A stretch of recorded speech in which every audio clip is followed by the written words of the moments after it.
What is going on, everybody? What is going on?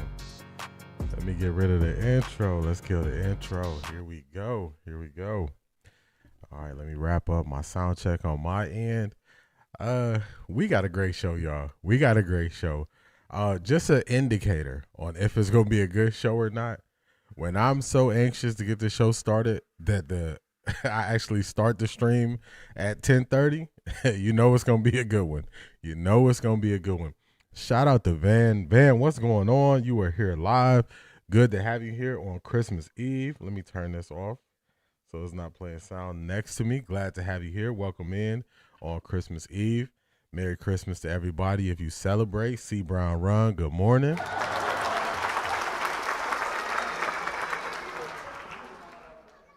James Woodard, good morning. How you feeling?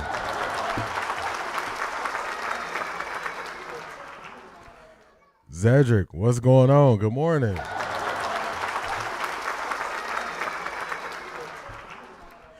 We've seen what the worst looks like. Analytics won't convince. I'm seeing otherwise. Talk to him. Talk to him. Latika, good morning. How you feeling today? How you feeling?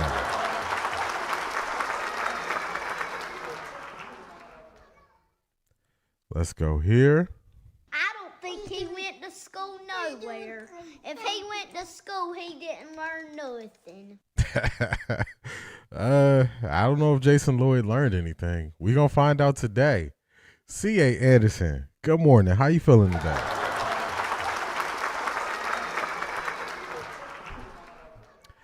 C.A. Anderson says, I'm in the house. It's Christmas Eve and so glad for a brand new day, brand new mercies and brand new blessings. Seattle is here.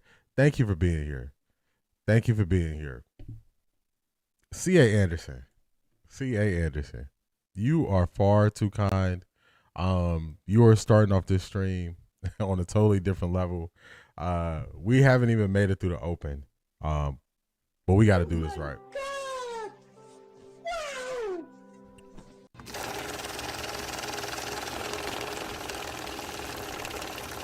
I got money. C.A. Anderson, I appreciate you. I appreciate all your support. Seattle in the building. You always tapping in, listening, and sharing your views while you're getting ready for work, getting their day started. You just been very generous to me, very kind, and you also have great words. I greatly appreciate you.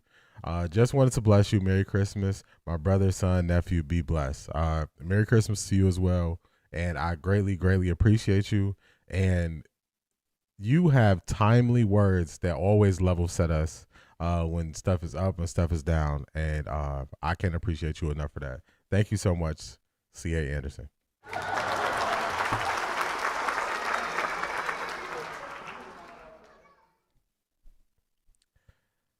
Think I was here. Detroit Gemini, what's going on? What is going on, Detroit Gemini? Good morning.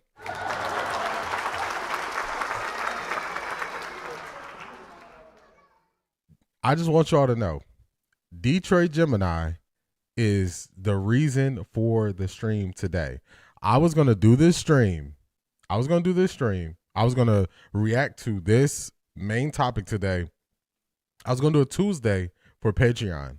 And Detroit Gemini hit me up on TikTok. She hit me up on TikTok. She said, look at this. I told her I saw it. I said, you know what? I was going to react to this on Patreon, but I'm going to save it for Wednesday stream. So shout out to Detroit Gemini because this was going to be a Patreon exclusive response. But this is something that I want everybody to see. So shout out to Detroit Gemini. We appreciate you. Shanithia in the building. What's going on? Broncos country, let's ride. Broncos country, let's ride.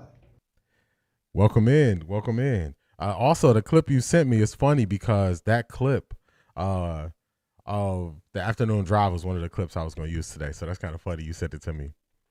R Jizzle, good morning. How you feeling? Happy holidays to you as well. Good morning, R Jizzle.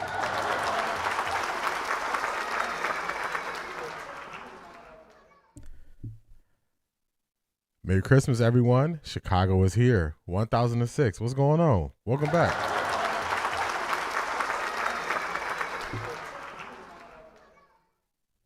You know what it is, man. I appreciate you always for being here, always tapping in. Appreciate your input, and also you tapping into the replay. So I appreciate you, man. Your EPA numbers were off at the beginning of the show. We gonna get to it, y'all. We gonna get to EPA. We're gonna find out what EPA is, what EPA tracks, what EPA doesn't track. We're gonna find out why Jason decided to use the first 5 starts for guys, and we're gonna see where Shedeur ranks this season, and then we're gonna have a true answer on if numbers lie or if it's the person used the numbers lie. We gonna get to it. Shanithia says, yes, I'm ready for the smoke today. Yes, we gonna do this like only we could do it. We're going to kill a gnat with a sledgehammer. That's what we're gonna do today, y'all. People use stats, and then you get people who are against stats because people are using stats incorrectly. And that's what makes people automatically go off on the stats. When in some cases, the stats could also match the eye test when you go game for game.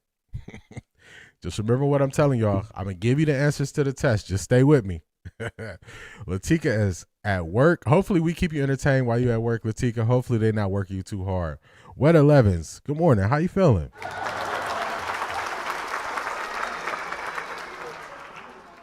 Wet 11s, he is upset. He is upset that his plug is not going to be there next year. You know where he used to get all his inside info from because he refuses to love and understand or learn and understand the game. So he upset. Charmaine, what's going on? Good morning, Charmaine.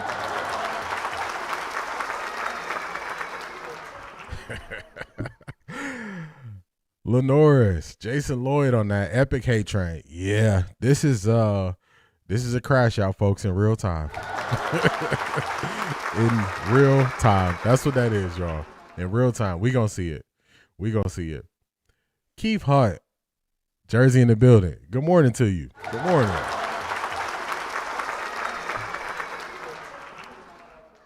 Kofar 88, welcome back. Good morning. Merry Christmas. Shout out to you. Shout out to you for being here. And you were doing really good on our questions about the quarterbacks on our last stream. So shout out to you being here. You're welcome and you're worth the support. I appreciate you, Sia Anderson. I appreciate all your kind words. I do. Y'all words mean a lot to me because words have meaning and people can speak life into you. And I believe that's what y'all do for me. So I really appreciate y'all. I really do. Wet 11s. Oh my God! Wow!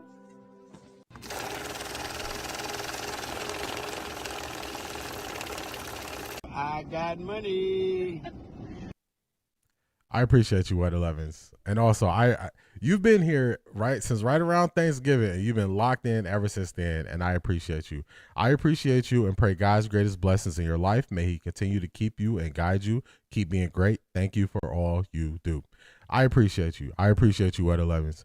I just try to stay true to who I am, and y'all don't understand. Y'all words help me stay true to who I am. Y'all words help me from going and trying to snatch views and just get the clicks and all those things because y'all tap in and y'all enjoy it. So I really, really, really appreciate y'all. Jason been reporting on NFL teams for multiple decades and still have bad takes. Bias will make you look ignorant. Talk to him, Zedric. Talk to him. Just saying 72. UCSS UCSS has a target market of white prejudice people. If you are otherwise, you will experience a mentally unhealthy, poisonous narrative. G. Bush is unfortunately being used for views. G. Bush is the lone star who is on there every day. I will say that. And G. Bush, I'm telling you, there's so many times where I got to give props to G. Bush because he's sitting there, he's calm. He had the situation with Jay a week ago. He had this situation with Jason Lloyd this week where these people just don't know what they're talking about. And instead of them being quiet because they don't know what they're talking about, they keep going on and on and on. And it makes no sense. So it's crazy. Salute to G. Bush. Shout out to G. Bush. Doggy Bone in the building. What's going on? What is going on? Jason had too much eggnog. Whedon better than Legendary, please. I'm telling you. I'm telling y'all. It's crazy. Quick, 5004, Saints fan chiming in. Shout out to you for being here. I appreciate that. Shout out to you. Shout out to you.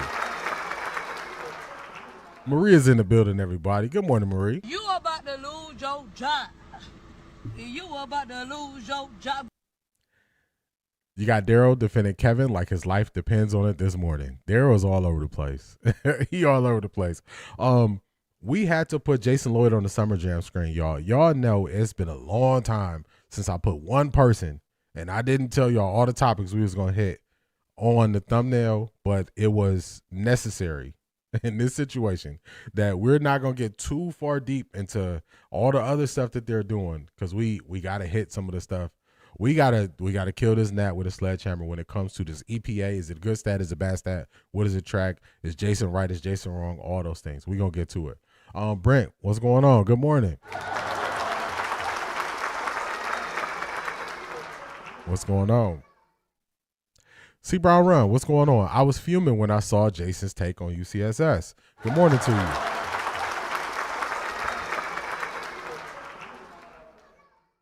I was watching his take, and y'all want to know my honest reaction when I watched it? I was just laughing, shaking my head. He sounds like a fish out of water.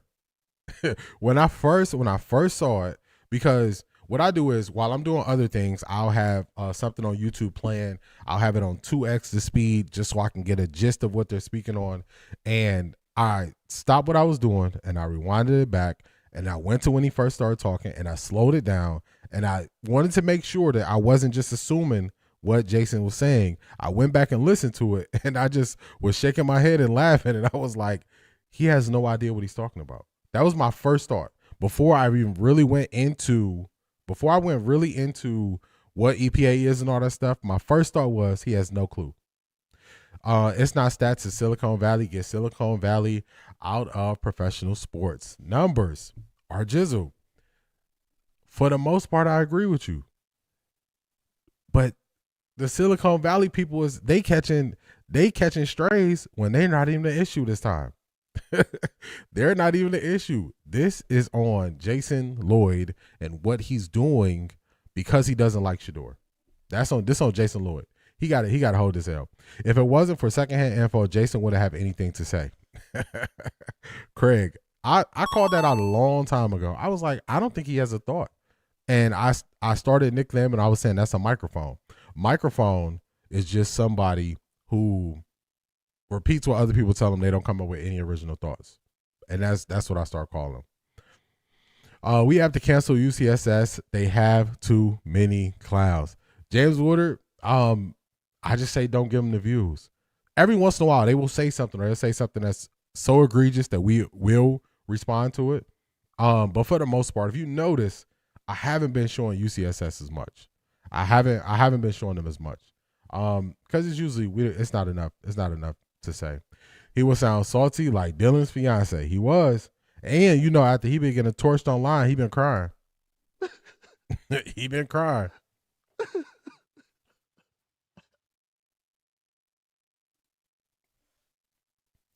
Shout out to Just Saying 72. Let me get to it over here. Let's go here. Boom, boom, boom. Shout out to you. Where we at? Let me get my stuff in order. Oh my God! Wow! Just Saying 72. I appreciate you. Happy New Year, bro. Keep up the great work. Your voice is important. I appreciate you. I appreciate you. I appreciate y'all words like y'all wouldn't know. Because it's been times throughout my journey just online where I was wondering why more people weren't taken to what I was saying, because I thought I was putting in the work. I thought I was doing the research.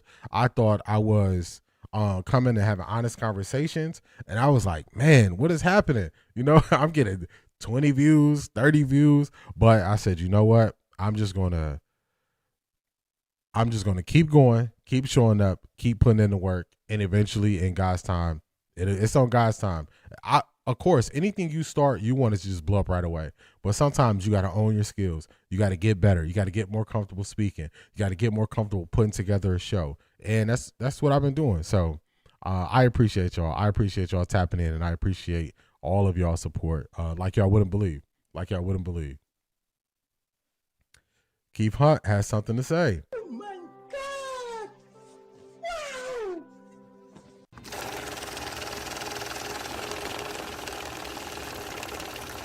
I got money. Shout out to Keith Hunt.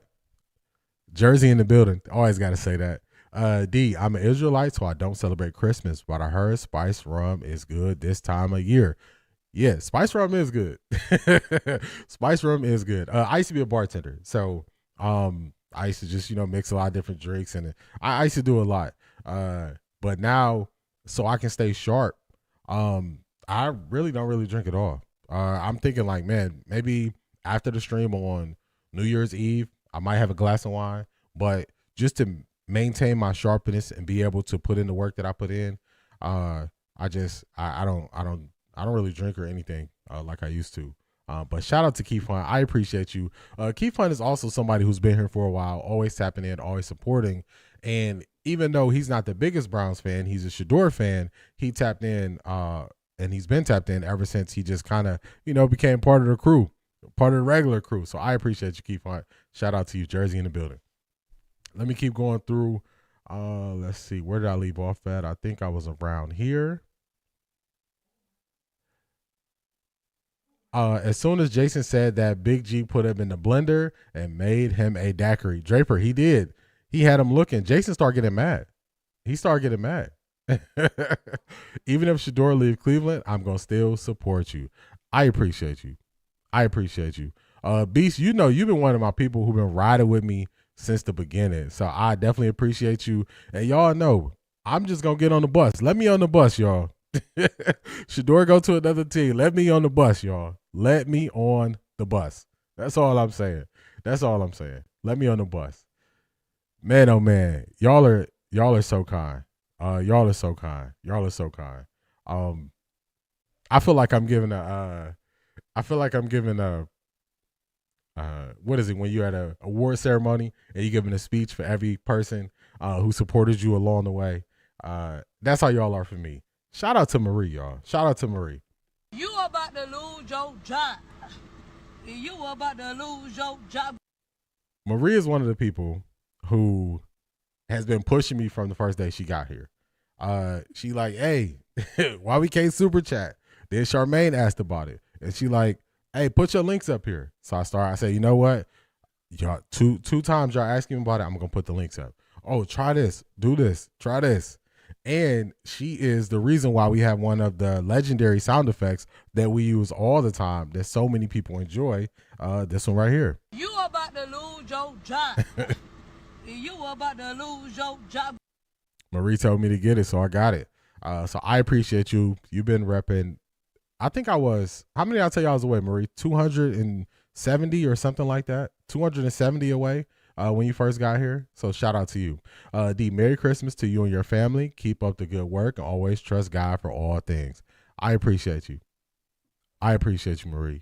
Just been very genuine and helpful ever since you first got here. And I appreciate you. I appreciate you big time. I appreciate all of y'all more than y'all know. More than y'all know. Especially y'all kind words. Y'all don't understand. Y'all don't understand. Let's keep it going. Let's keep it going. Where did I leave off? I think I'm around here.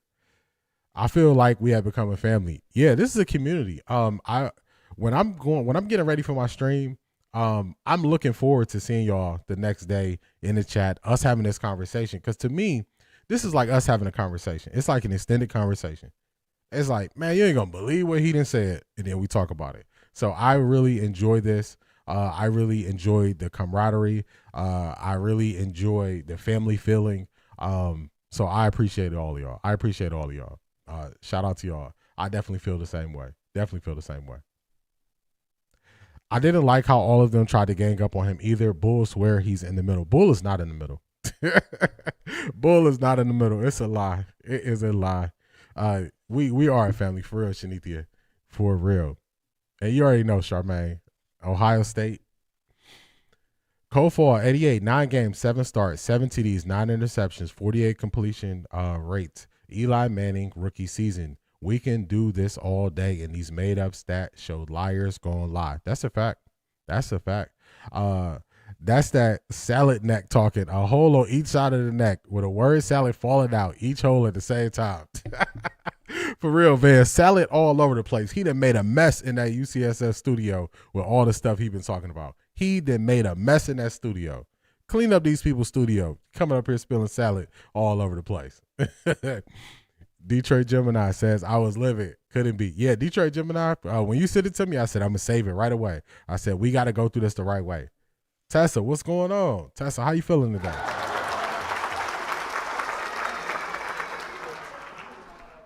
He said he couldn't believe he was saying it out loud. Yeah, he was saying it out loud. Latika says, I stopped watching UCSS along with Speak Easy. Yeah, it's not that often that it actually makes too much sense to watch them because they just do so much arguing now. And they think that this is good entertainment. And I'm like, man, y'all just arguing. Nobody can finish a point. Nobody can say anything. So it's not entertaining to me. I'll say that. They are really showing their truth. It's sad to see and so disappointing for 2025. What a waste of a human brain. Yeah, just letting it go to waste when you really could just start putting in the work. Putting in the work and learn. Tool Man, what's going on? Merry Christmas to you as well.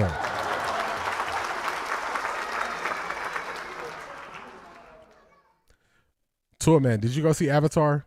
Did you go? I know you were thinking about going to see Avatar. Did you go see Avatar? Where we at? Sorry, but he seems to be always under the influence. He reminds me of my dad. Just kind of incoherent, and he's always right at the edge of just about to snap, which makes it weird. That's right, D. Steward's your God-given gift, which is manifesting on this channel. I appreciate you, man. I appreciate you, man. G. Bush had on a white outfit. He looked like a black pope. I like what G. Bush said. I need you to explain that. Expound on that. Explain. I was always taught to bestow honor on those who deserve it, and you do. I appreciate you, Wet 11s. I appreciate you more than you know. As a Texas fan, I saw C.J. Stroud rookie year, and we were skeptical because of the bad Ohio State QB rep. But we know he needs an O-line. Kofal 88, I agree. And also, Kofal 88, y'all have a very good coach. I'm a big fan of D'Amico Ryans. D'Amico Ryans should have won Coach of the Year in 2023. He did not win it, but I believe that was his award to win. He should be in the running for it this year as well. So I'm a big fan. I can't wait till the playoffs so I could do watch parties for the Texans because I'm going to definitely be doing watch parties. That's definitely a team I'm excited to see. Did you say how the other Jason tried to get out of that saying he did not know about reports being out? It was weak all over the place. all of them was all over the place. Appreciate you all for real. Been a great experience chatting. Now I have more family across the nation. That's a fact, Zedric. That's what it is. That's what it is. Brian C., what's going on? Brian C., what's going on? Yeah, we here. You see, he couldn't agree with G. Bush, but would agree with Jay. Yeah, they all over the place. They are really mad. They're really mad that it's not going to be that easy to run Shedeur out of Cleveland like they did the rest. That's a fact. D, if you ever want to get out of the cold and want to plan a trip to Brazil, let me know. Sitting here under the AC, not yet. Avatar is going sometime, hopefully before New Year's. Got you. Yeah, and the weather is nice down there, especially during this time of year. And I'm a warm weather person now. Give me some warm weather for real. What made me so mad is he was talking about Shedeur can't throw in short windows, can't throw wide receivers open, all flat out lies. All lies. Oh, and your girl had her mani-pedi instead. Oh, got you. Yeah. Hey, you gotta keep the missus happy. Gotta keep the missus happy. So shout out to you, Tool Man. Shout out to you. Let's get to it, y'all. Before we get to Jay, now we gonna get to Jay. We gonna go through EPA. We gonna do all that stuff. But y'all know I like the motivation. My favorite NFL player of all time is Jerry Rice. And Jerry Rice did not have the start to his career like many people would expect. So he went through some turmoil and he had to work hard at it. And he's going to talk about not quitting. So let's get to Jerry Rice to open. Let's get to it. Oh, wait. Let me get on the screen for y'all. Don't quit. Hold on, Jerry. Let me get you on the screen. I was so hyped to get to Jerry. We got Jerry Rice on the motivation. We also have Muhammad Ali on the motivation today. It's a classic Muhammad Ali clip that I always go back to, and I'm going back to it again today. I just like it so much. But this is Jerry Rice. No matter what. Because it's like once you get into that frame of mind of quitting, you're always going to do that. So I always would just push myself to the top no matter what. You know, it's about 2.5 miles up. My best time going up the hill is like around about 14 minutes. And that was going to test everything in your body. But it gave me, I think, longevity. It gave me the endurance in the fourth quarter where I could finish, you know, the ball game where everyone else is tired. And I'm jumping around, and my teammates looking at me like I'm crazy because I have all this energy. Don't quit no matter what. Because it's like one. I like it. He had to put in the work.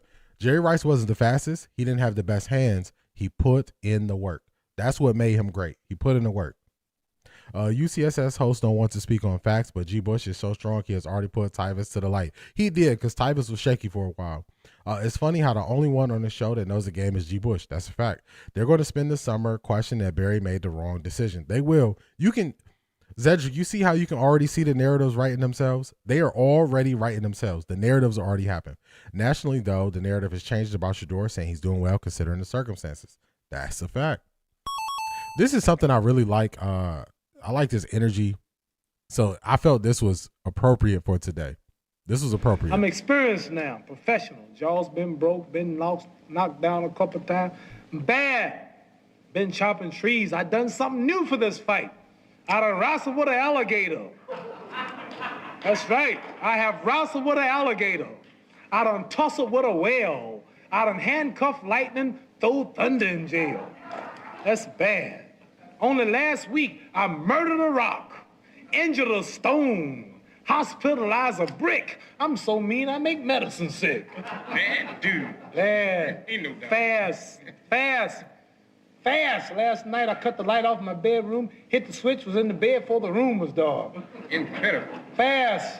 Incredible. And you, George Foreman, all of you chumps are gonna bow when I whoop him. All of you. I know you got him. I know you got him picked, but the man's in trouble. I'm gonna show you how great I am. Hell, I like that clip so much. I like that so much. Y'all know when I like something, I can just keep going back to it. Just the don't quit from Jerry Rice and the confidence from Muhammad Ali. He had the bumps and bruises, but he's not backing down. I just appreciate it. I appreciate it.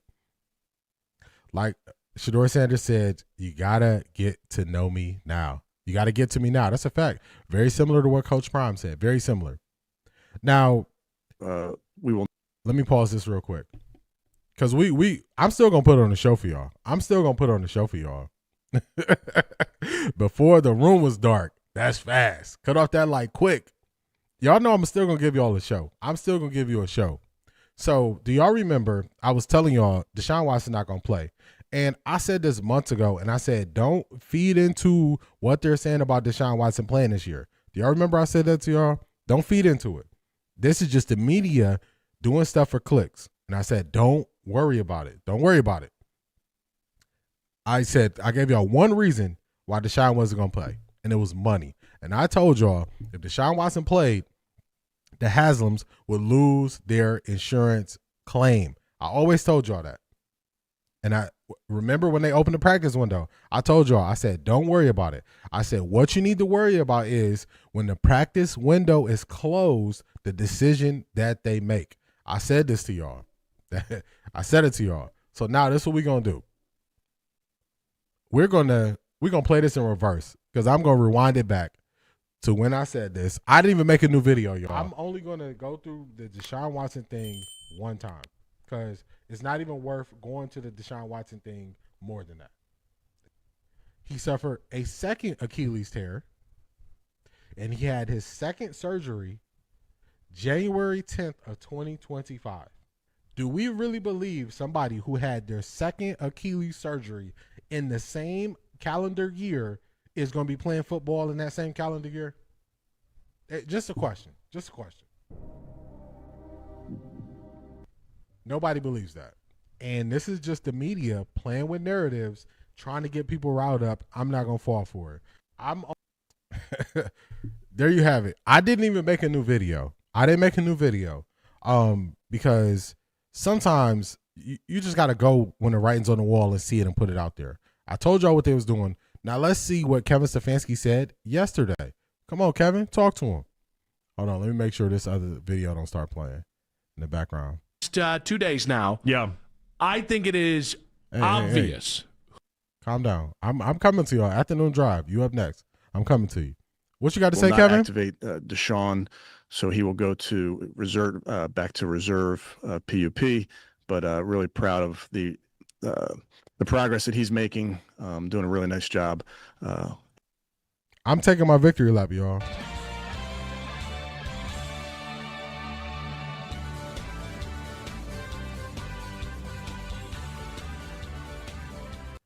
I want y'all to get used to this victory lap sound because it's going to be multiple victory laps that I'm going to take in that I told y'all. It's certain stuff don't worry about.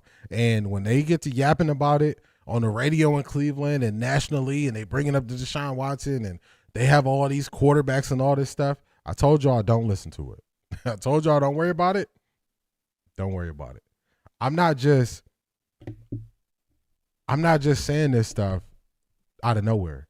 It's a reason why I'm telling y'all. So just stay with me now. Did you see UCSS when Ross Tucker was on it? Tyvis had some good questions that made him tell on himself. It was at the end of the interview. It was 2 great questions. Check it out, D. Marie, you know what? I can add that. I was teetering if I wanted to play that because Ross Tucker has, like you said, he told on himself, and he also told on other people. So it was more than just him who believed what they were saying.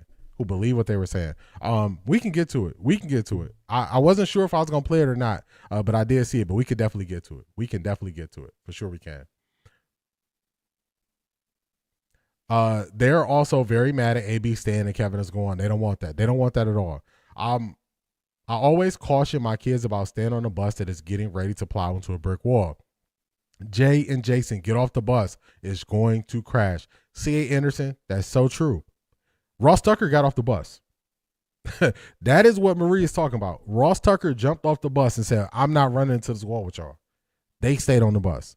Ali the GOAT. That's a fact. You know I always can go back. I can listen to that 1,000 times. I like Muhammad Ali. I'm going to use that. Lyman had to eat crow listening to the media. Do you know how many times when people start pulling the receipts on them, they got to go back and say I was wrong? It's going to be countless times. It's going to be too many. Njoku, the only player not practicing today. That's a good sign if Dylan Sampson is back. We got some other guys back.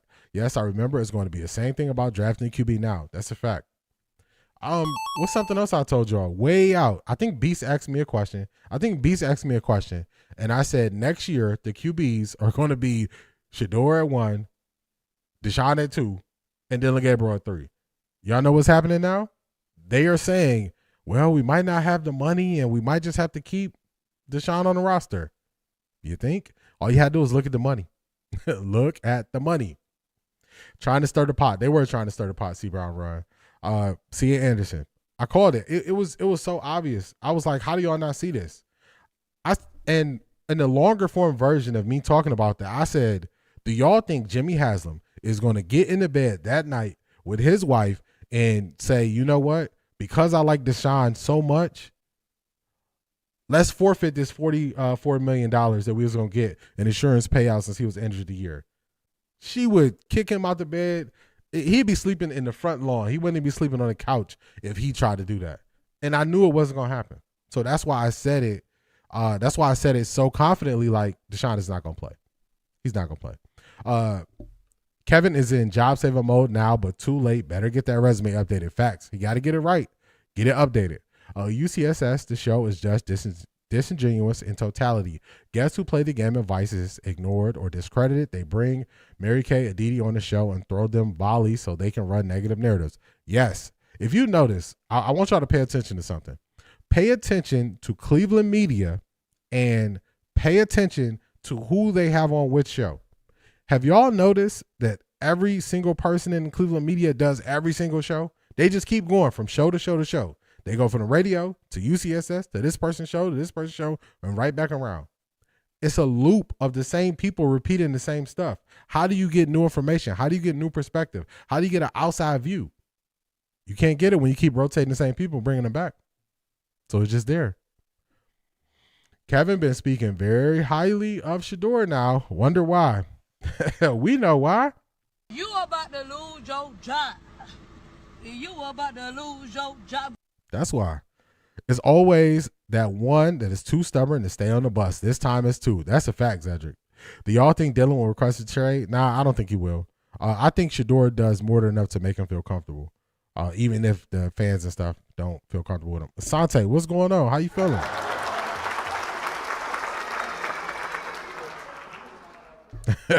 Craig, it only makes sense. It only makes sense that would be the QB room.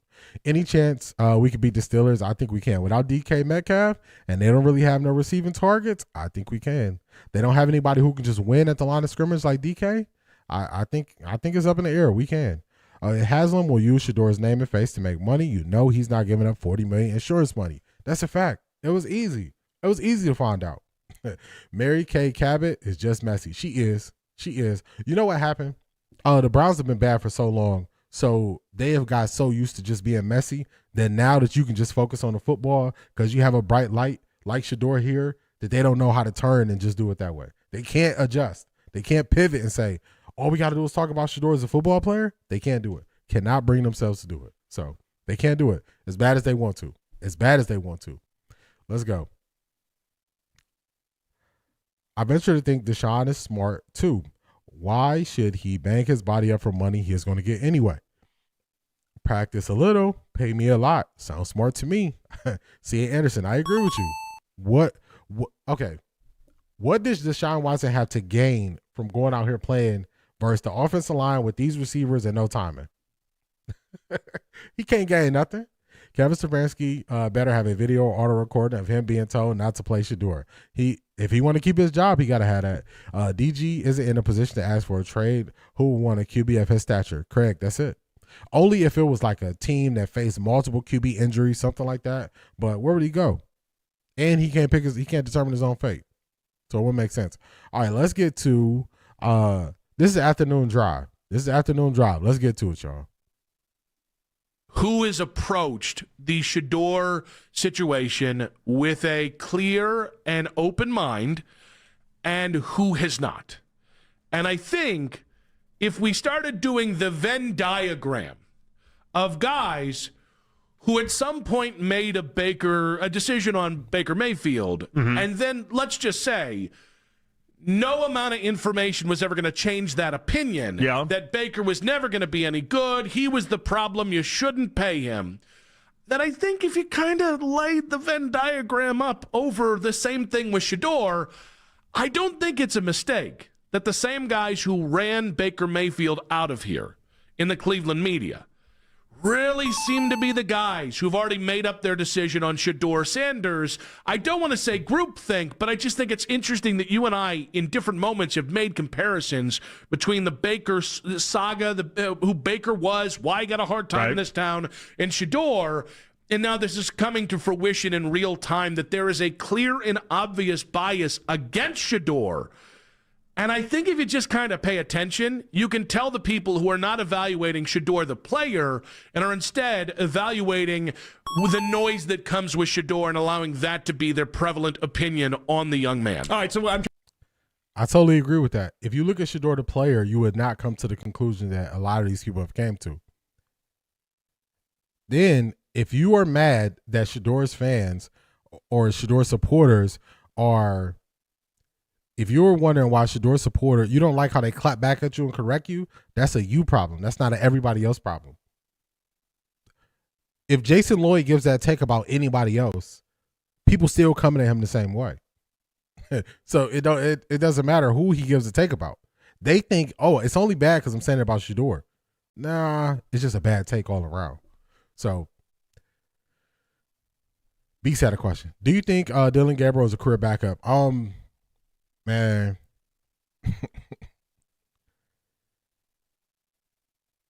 he don't have the physical tools that can keep him as like a solid, like high end backup, like a Case Keenum, like Ryan Fitzpatrick. I think he is slightly above a camp arm, so a number 3 on the roster. That's what I think.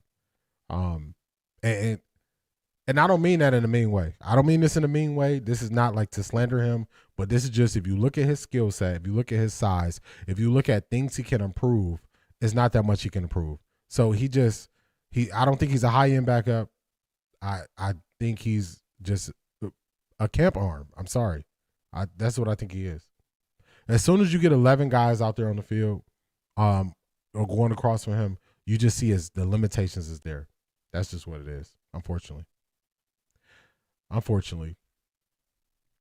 DG can get on a team to back up Rivers. Yes, he is a career backup. Yeah, I think low tier backup. So Jason did this to Baker too. I can't remember if Jason was one of the people who didn't want Baker here, but I wouldn't be surprised if he did. The Baker stuff was so crazy, man. I wasn't following it.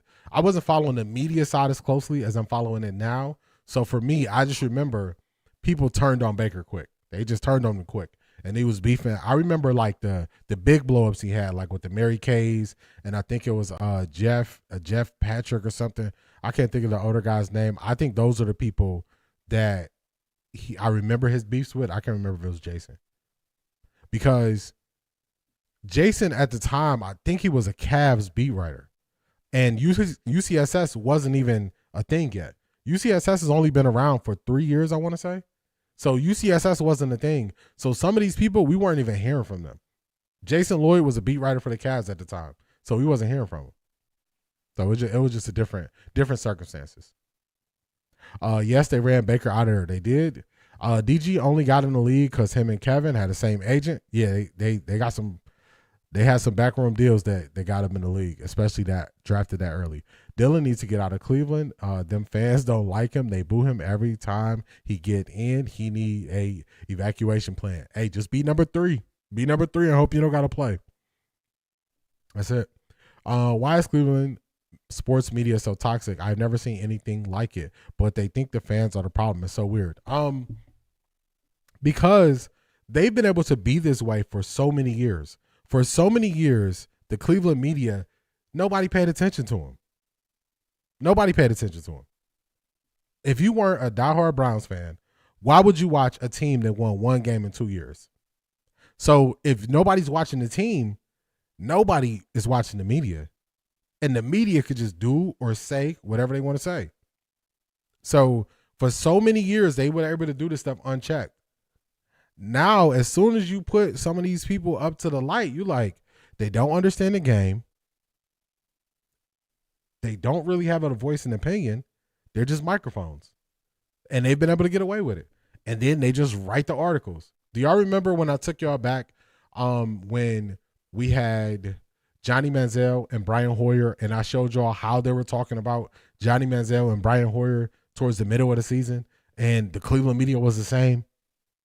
They just went under the radar.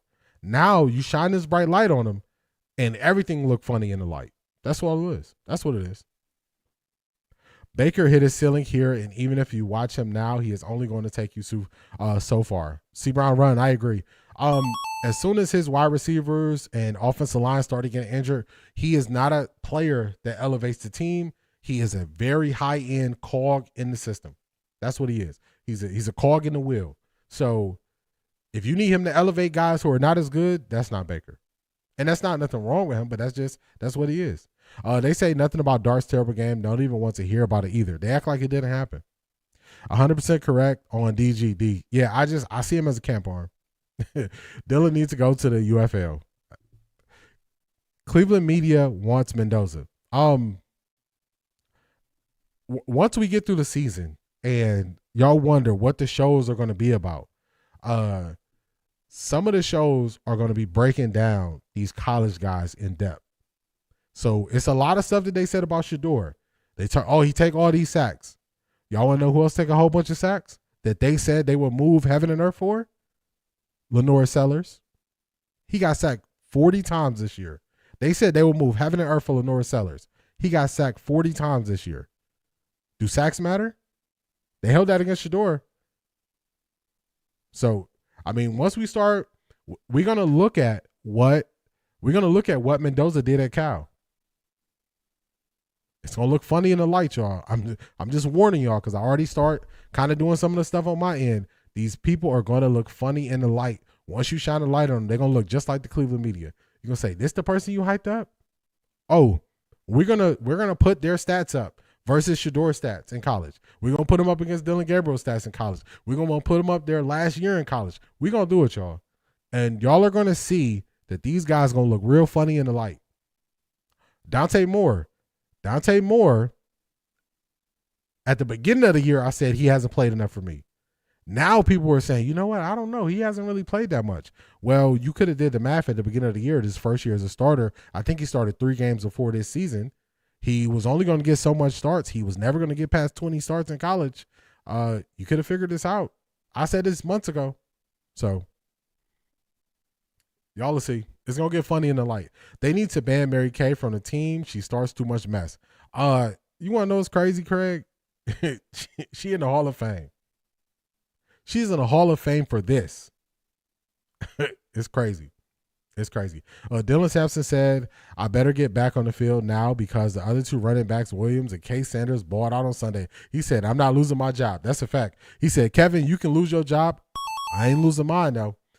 Baker got all of them weapons around him. He still can't get the job done. Yeah, throughout this has been an injury-prone year in Tampa. Their offensive line has been injured. Their receivers have been injured. In and out of the lineup. So they had some injuries around him. And when they had the injuries, he was not able to elevate them. He was not able to. The Pale media want Mendoza, not us. Yeah, hey, do y'all remember I told y'all that if I had to compare Mendoza to somebody, it would be Jared Goff, and now everybody's saying that? I'm watching the tape, y'all. I'm watching the tape. Browns need to play their hungry players. Hungry players will always play better. That's a fact because they have a reason to play. This insane change in society now says the truth is offensive, but lies and uninformed opinions are valid. Kofal, talk to him. That's so true. Oh, that don't matter when it's someone they prefer. That's a fact, Cedric.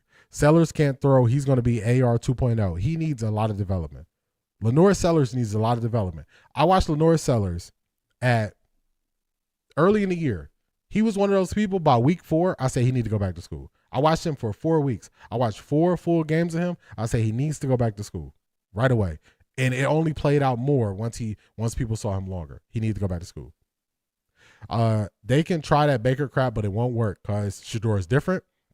His dad is Dion. We not the Baker bros. We checking credentials and pulses. That's a fact, Shanithia. That's what they're afraid of. Did you see Shedeur interview yesterday? Yep, I saw his Zoom interview yesterday. I did check it out. Mendoza had looked as good as Shedeur in college, and he has a better O-line. He has a better O-line. I would say he doesn't have a better receiving core. I think Shedeur had a better receiving core. He definitely has a better running game. His team does. So, and he still didn't do as well. Dante Moore couldn't beat out DG. They're going to look funny in the light. They're going to look funny in the light. I'm going to keep saying it. Also, Dante has been pressured the least. That's going to be something to look out for. Very similar to Dylan Gabriel. I noticed Mary Kay toned it down yesterday. I didn't even watch nothing from her. They forgot Cam Ward came back and beat Cal when Mendoza was there. They don't want to. These guys gonna look real funny in the light. I'm gonna keep saying it. Mary KK hasn't asked Legendary a question in 2 interviews. She must be big mad. She gets shut down. He knows what she wants and he knows what she about. So she getting shut down. He should have left South Carolina, but maybe he'll look better. I think he should have left South Carolina as well. But that's about it. Doggy Ball says either Jared Goff or goofy Kirk Cousins. I think in stature and play, he's like Jared Goff. I think in personality, he's like Kirk Cousins. So, Doggy Bone, I think you hit the nail on the head right there. I think you hit the nail on the head. He should have left South Carolina. I just said that. But, yeah, he should have went to a better team. He could have went to a Miami or something like that. He would look a lot better. Mendoza better not go anywhere near Cleveland. He'll be running in the stands crying to his mother like Killer was last year. The media will tear him up. Yeah, personality. That's why I said it's quirky. I say he has a quirky personality. CO7, 111, what's going on? How you feeling?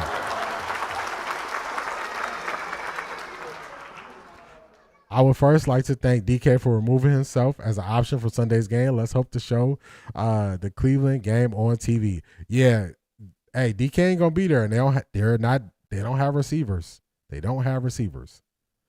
Mendoza will start crying. I think so too. I think Kevin will try to beat the Steelers because of their rivalry. I hope he does. I don't want him going out there not playing. D, if GG, Selmo Fudd, what's going on?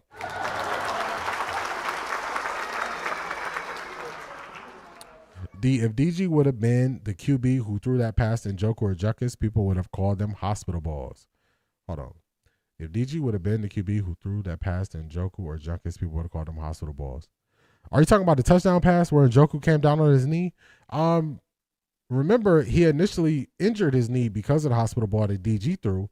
And in the Junkins one, Junkins' body just, if you watch it again, he went to cut, and when he went to cut, he got hit low, and his body went back, and his leg was planted so firm it just moved. So, but hey, they could do it. I ain't gonna argue with it. Irony of that statement about Moore being Dylan's backup is they're offended and saying it doesn't matter that he was his backup. It's crazy. The mental gymnastics. Baker said what Cleveland media is doing to Shedeur is wrong. He knows from experience. Tommy is speaking. He's speaking now? All right, this is what we're gonna do. Let's do this. What I got next? I think it's about time to get to the EPA stuff. Let me see. To the Shedeur question. We can skip that. Let me see. Let's do this. This is what we're going to do. We're going to do the EPA stuff now. Then we're going to circle back. And then we'll go listen to that historical data. Hold on. Hey. We're going to do the EPA stuff now. We're going to do the main event. And then we're going to come back. And then we can look at the press conferences if they make sense too afterwards. Because I really want to get to what everybody is here for. I don't want to push it off too long. What do you think about Tyler Shuck? I think he's looked okay in the offense. He's had some okay games. He had a good game this past week, but it was against the Jets. So I say if you play good against an NFL team, it's good. Other people say if it's the Jets or if it's the Titans, it don't matter. So that's them. Elevate talent. If you want them to be something, the only one who had all this talent around him and came into the NFL and was doing really well was Joe Burrow. Joe Burrow was balling, and he had a bunch of talent around him. So that's the only one I would say. But the rest of them, usually it doesn't work. Boy, if Shedeur don't outplay Aaron Rodgers, that's going to be something. Aaron Rodgers has a built-in way where he could beat the Browns, and it could be because he gets rid of the ball so fast. The last game play calling was better. Wonder who decided they needed good film for their next job. Reese or Kevin Stefanski. I think it was Reese. All right, let's get to the EPA. Let's talk about EPA, y'all. EPA is this stat. It's the boogeyman stat that we heard about this week, so let's really get to it. If you're looking at the screen, this is what EPA actually factors. First through fourth down, yards needed, field position, time left, and who is the home team. This is what EPA tracks. Let me play it for y'all. Data based on factors such as what down it is, the distance to go, field position, how long is left in the game, and who has home field advantage are used to determine how many points the offense is expected to score. That number is then obviously recalculated after every snap to accommodate the new situation, and the cycle then repeats itself. You may notice there's no adjusting for the opponent quality. So if a player is continually facing weak opponents, their EPA performance may be inflated. So that is a weakness of this stat. Is Drake May a rookie? No, this is Drake May's second year. This is second year. So I hope y'all heard that. That's very important. I'm giving you the answers to the test. Does EPA take into consideration quality of opponent? The answer is no, it does not. That's very important, y'all. That is very important. I have another clip for y'all. The metric that people actually they need to get Dylan Stewart from Carolina when he comes out. He has a prototype to be a Myles Garrett 2.0. I got to check him out. I haven't watched him. I've been focusing so much on the offense that I haven't really got to defensive players yet. But I got to check him out. Here's something else. the misuse of EPA. Y'all can't see the bottom part, but this is fantasy points data. We use some of their stats on X. A lot of people use their stats on X. This is their take on EPA. Care about way too much in football is. I think there's a stat that gets misapplied all the time, Joe. Hundreds of times a day in my feed getting misused. And that would be EPA. When EPA gets applied on an individual player level, yeah, I think it's good. Go ahead. It drives me up a wall. I love it as a team-based stat. Yes. It measures efficiency really well. And in the game of football is 11 on 11, Joe. So like EPA does not measure one player's success. Now you can look at EPA splits and attribute some of that to a player. Like, hey, when Micah Parsons is on the field, the Dallas Cowboys have the second best defense in the NFL via EPA. When he's off the field, it's 31. That shows Micah Parsons has a pretty big impact. But I hate applying EPA to individual players, and it really drives me nuts when it's quarterbacks. The metric. Did y'all hear what he ended that with? It really drives me up a wall when it's used for quarterbacks. Hard to use something that you barely understand. Yes, I believe Jason doesn't fully understand the stat, just like you, Cedric. All right, so before we get to Jason, I want to show y'all something. Is we get to the end of the season and you look at it and go, let me pause it. Even listening to Jason talk about it, you can tell he just learned about it. He just learned about it. That's a fact. This is what we got to do. We got to go to my other setup here because I'm going to show y'all some EPA charts. And I'm going to show y'all how Jason is getting funky with the charts, y'all. So, on the screen, let me get on the screen. I ain't on the screen. Let me get on the screen. All right, I'm on the screen. We back. Now, EPA. Zedric, do you remember I asked you, I'm going to go to it on Patreon real quick. I asked you about EPA, and I said, have you noticed they aren't saying anything about EPA on UCSS? And you were like, you haven't really watched it because this was around the time that G. Bush had some things going on in his family, so he was off the show. How long ago did I say that? It was a while ago.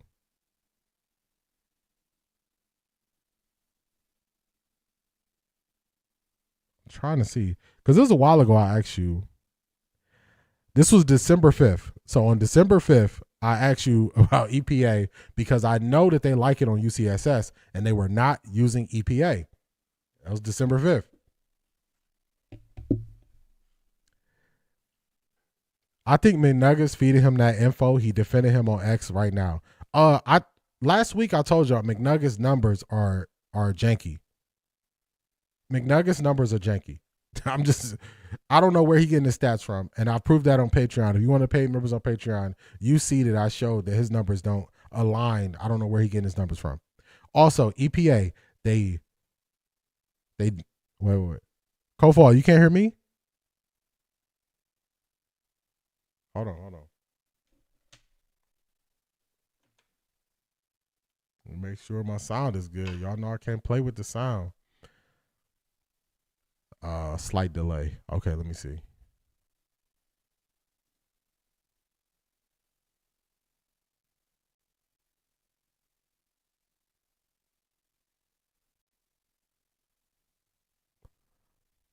The volume is good. Cut it in and out. Okay. Let me see. Let me check something real quick. Let me check. This is when it's about to get good, y'all. This is when it's about to get good. All right, let's go here. Let me see. Because in the YouTube back office, I'm showing excellent connection. So I just want to make sure that it's playing. So let me go to it on my phone real quick.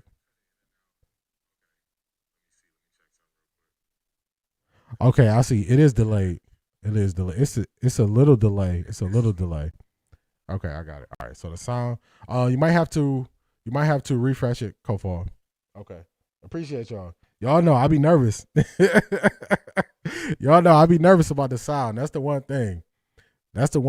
I be nervous about the sound. It is a slight delay. I have it set at a 10-second delay just if I ever lose internet. But I was nervous. You had me nervous. Let's see.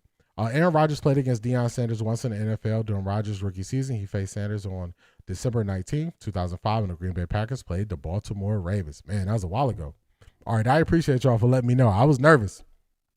Y'all know that's the one thing that'll make me nervous is my sound going out. That's the one thing. All right, good. Solid. All right, maybe I got too much stuff open. All right, it's better now. Oh, hey, y'all have your boy over here like this. I be ready to cry with the sound. Don't take the sound out on me. All right, so right up on the screen, y'all see it. This is an EPA chart, and last week I said they're using cumulative numbers to make Shedeur look worse instead of using his week-to-week numbers and comparing him to the people in the NFL right now. I called that last week. Sometimes I say stuff months in advance and it ends up being right, and then sometimes I say stuff right away and a week later it's proven to be true. That is what Jason Lloyd did.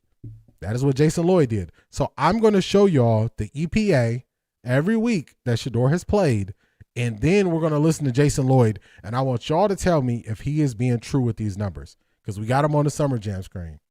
We have him on the Summer Jam screen. I asked McNuggets, and he said, true stats. I've been looking and only found some site that does calculate for everything and doesn't specialize in football. It didn't look reputable. I looked into true stats too. It's really called True Media. It's called True Media. That's who the stats they use. They use True Media. You want to know what the issue with those stats are? Those stats aren't offered to the public. Those stats are offered to teams and also offered to broadcasts. So if you are a news organization, those stats are not available to the public. It's called True Media because I looked it up too. Jason is even going to say it in a clip. But let's get to it here. Let me put this draw thing up. I might have to draw. Let's see. Let's go here. And this is only EPA that we're looking at, y'all. We're only looking at EPA. On this chart, EPA is this side. So how high you are on this side determines your EPA. The bottom is completion above expected, but we're not worrying about the bottom. We're only worrying about the left side, which is the EPA data. So this is week 11. Week 11, Shedeur came in and played against Baltimore. Let me pull this up on my phone so I make sure I'm telling y'all the right weeks. I don't want to get my weeks messed up. Yeah, but McNuggets is definitely using stats that are not available to the public, and I find that kind of odd, especially when all these publications offer similar stats, and you could be way more transparent. All right, let's see.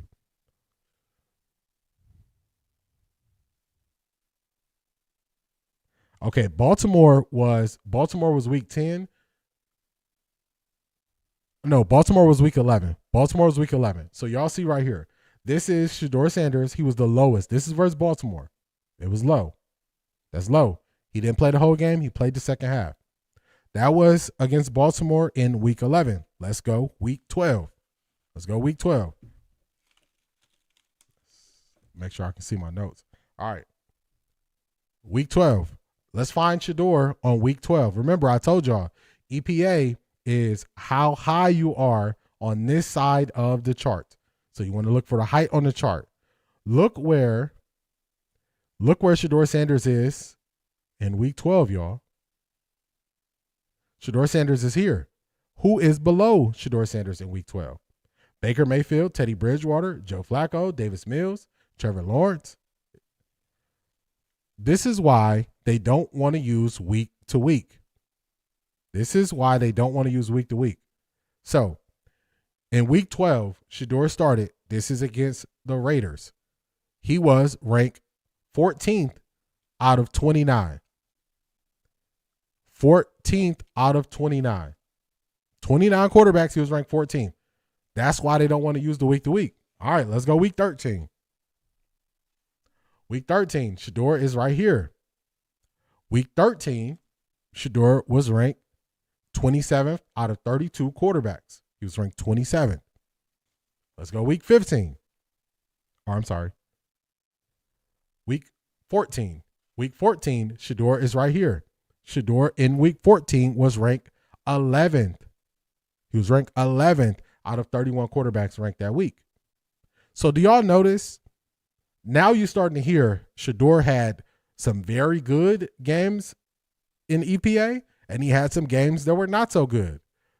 Doesn't that sound like how Shedeur has played this year? Doesn't this sound like a more accurate reflection of how Shedeur has played?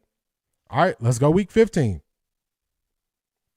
Week 15 in EPA, Shedeur was ranked 32nd out of 33. The only person below him was Kenny Pickett. Week 16. EPA, Shedeur was ranked 30th out of 37. There must have been a couple injuries and there were extra quarterbacks that played, but he wasn't at the bottom. Now let's do a cumulative for this year. For this year. This is weeks 11 through week 16. Shedeur is ranked 43rd out of 53 potential quarterbacks. He is not at the bottom. Now let's do Shedeur's starting weeks 12 through 16. Shedeur is ranked 40th out of 49 quarterbacks. Now, when you look at this tells a very different story than what Jason Lloyd is saying. Where did Jason Lloyd twist the numbers? Jason Lloyd is using players' first 5 starts. That is where he is twisting the numbers and saying Shedeur is the worst quarterback since 2000 based on the first 5 starts. What's the problem with that? What's the problem with that? Take any other quarterback who has 5 starts, put their rating there from this year in their first 5 starts and see where they rank. He wouldn't do that. He did not want G. Bush to bring up any other quarterbacks. Don't bring up Jackson Dart. Don't bring up Tyler Shuck. Don't bring up Cam Ward. Why? Because if you look at the middle of the screen, y'all, Jackson Dart is right by Shedeur. Cam Ward is right by Shedeur. They have been getting starting reps for the whole year. Shedeur has performed more comparable to first-round quarterbacks who are rookies that played this year than he is to other guys in the past. Jason would never use the stat in the correct way because it would defeat his own argument. So now that y'all had the answers, y'all know what EPA tracks. EPA tracks which down it is, distance to go, how many yards you get or the result of the play, who's the home team. It does not take into consideration who, if you're playing better competition. Now you have the answers. You know what EPA is. You see how people say it's always misused. But when you actually look at the EPA from week to week, it looks more similar to how Shedeur has played. Everybody would just throw EPA out the window and say it's a garbage stat. Everybody would say it's a garbage stat. But EPA, when used correctly, actually aligns with how Shedeur has played. The problem is it doesn't fit Jason's narrative. So now let's get to G. Bush cooking them. Now that y'all have the answers to the test, we're going to get to him actually responding to what Jason Lloyd said in said clip. Let's go. Let's see if it makes sense. I gave you the answers to the test. To the test. This is open book, y'all. This is open book. Well, let's see what he got to say. I don't know. You know, maybe there's a chance that if you do, you know, there might be something. Remember that? Yeah, we don't have that problem. The quarterback's not here. Yeah. The quarterback's not here. They got to take quarterback in the draft. Oh, it's really? It's not Shedeur. They will take a quarterback. The question is where they end up in the draft, and do they believe in Mendoza or more? Because right now, if they lose out, they're likely going to get the 2. They're not even going to have to trade up. They're going to be in position. If they don't have to trade up, I think they absolutely take one. But and they're in the 2 spot. Well, you say they wouldn't have to trade up, but if they're the 2 spot and they only like one of the 2 quarterbacks, then sure. But I don't think we're going to be in that spot. You're right. I don't think we're going to be in that. Yeah, spot. I want to hear why. Well, why they like both. They'd be fine. You're saying you think they like both? I'm interested in hearing the why. Because I'm with G. Bush on this. Tell me why. See, if nobody went and explained what EPA was, if nobody would have told you what it tracks, if nobody would have told you what its EPA was week to week, then you would think dang, EPA just a trash stat. But last week, remember last week I said McNuggets is showing, or Jason brought up EPA last week, and I said, it's funny he's bringing up EPA after a bad week from Shedeur, but he never brought it up after a good week for Shedeur. Now, this is before I really went into and found the EPA stats. I just thought it didn't make sense because I was thinking, okay, if you add another week and that other week was bad, that's going to make his numbers look worse. I just assumed that because that's how math works. It works. I'm glad that y'all are appreciating the breakdown of EPA. This is the one thing I didn't see anybody do. I didn't see anybody say, what is EPA? How is it used? But how can expected score contribution matter without considering opponents or even point spread? Against Buffalo, Shedeur beat the 15.5 point spread by losing by 3. It's not, because everything in football, there's no one thing that is perfect. There is not an offense that's perfect. There is not a defense that's perfect. There is not a scheme that's perfect. Everything is give and take in football, even down to the stats. Even down to the stats. There's not a perfect stat in football. It's not a perfect stat. That's why you use stats, you use the eye test. But that's why some people just lean on the eye test and they say, I don't worry about the stats. There's no perfect thing in football. And you need to have a baseline of understanding to look at it and determine if it's good or not. Didn't Josh Allen rank below him on EPA in that game last week? Funny that you asked that. Funny that you asked that. Let's go back to it. Let's go to week 16.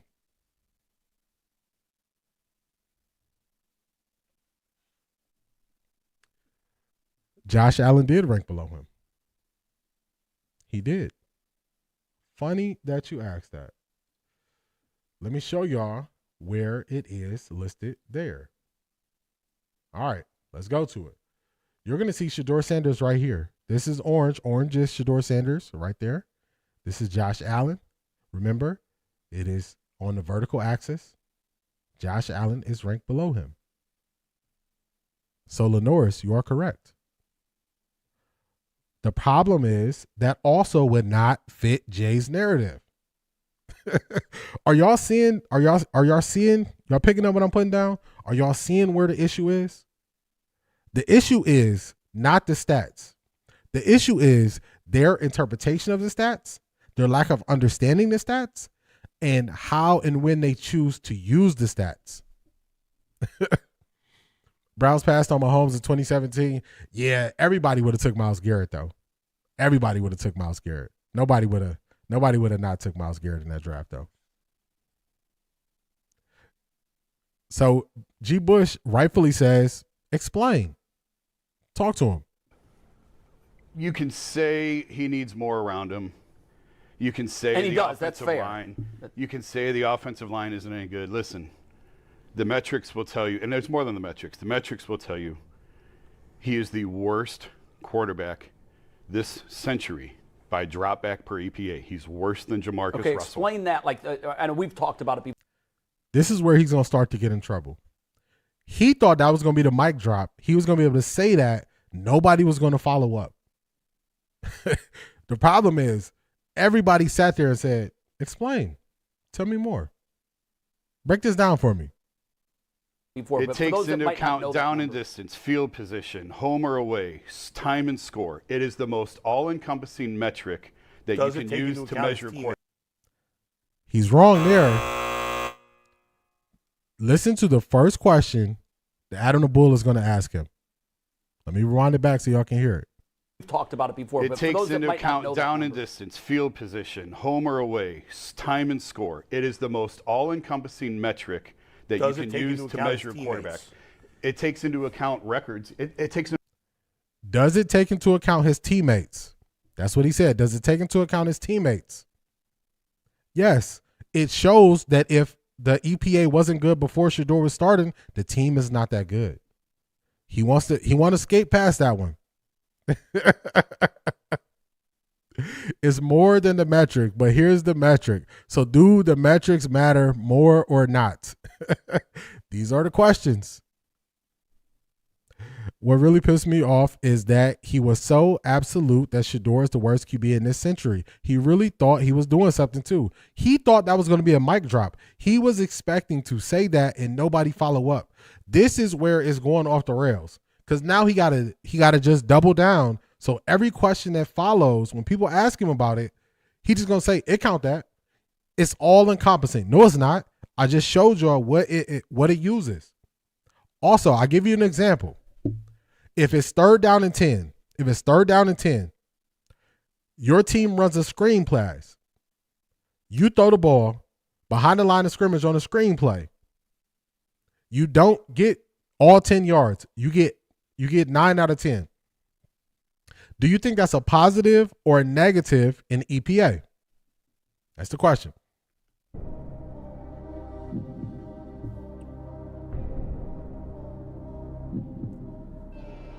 It's third down and 10. You run a screenplay where the quarterback throws the ball behind the line of scrimmage to a running back. The running back picks up 9 yards. They do not get the first down, but it is now 4th and 1. Is that a positive or a negative play according to EPA? I'm going to give you all a chance to answer it. And I'm going to show you through this question the flaw in EPA.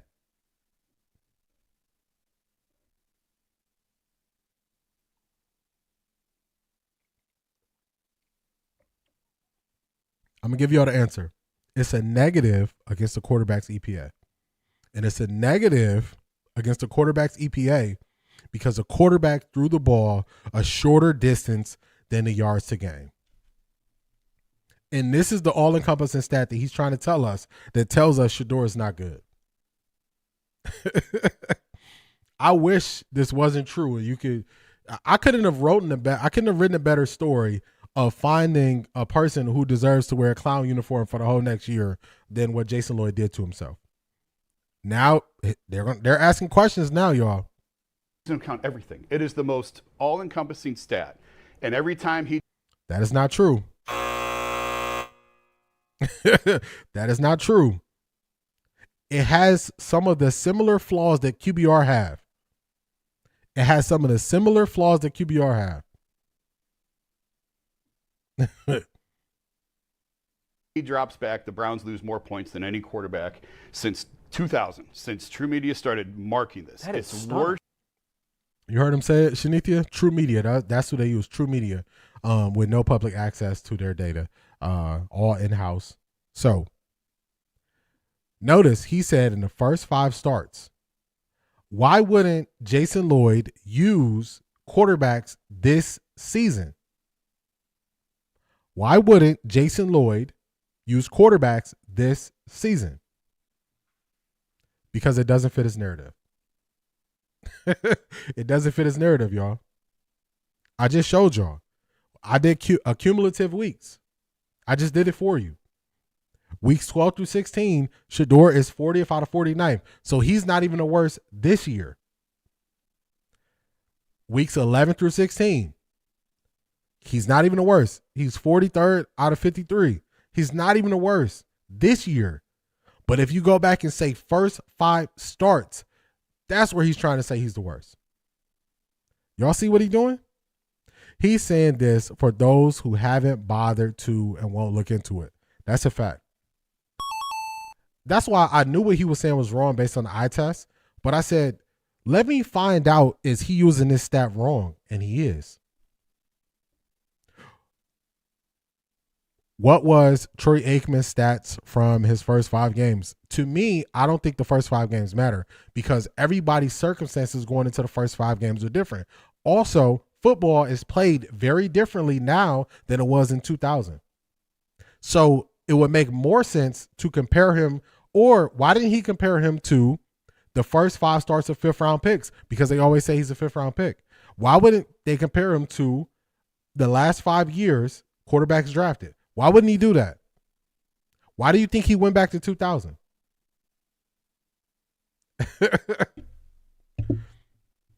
Detroit Gemini, explain. What does that mean? Which part? Tell me which part you're asking about, then I'll break it down.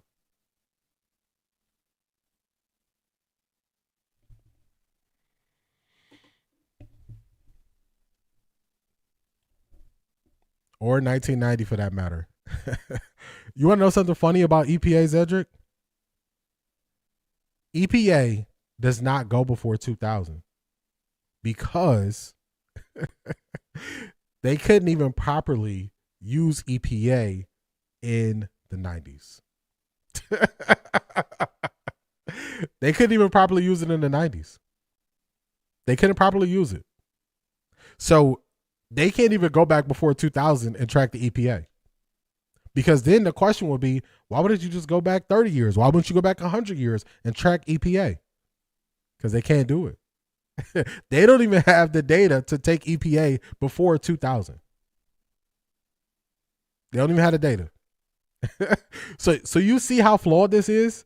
And this is what he decided to stand on? This is a person. This is a person who does not understand the game of football. They cannot explain it for themselves. They have to keep going based on what other people say. They cannot explain the game. He can't explain it. He can't explain it. They're asking him questions. He backing in the corner. How many are we Jamarcus talking Russell. about here? It has to be hundreds. It doesn't. It's 133, I think, is the number. Maybe more than that. I don't remember. And we also know this. The Browns lean on Ivy League Mac, what's going on? How you feeling?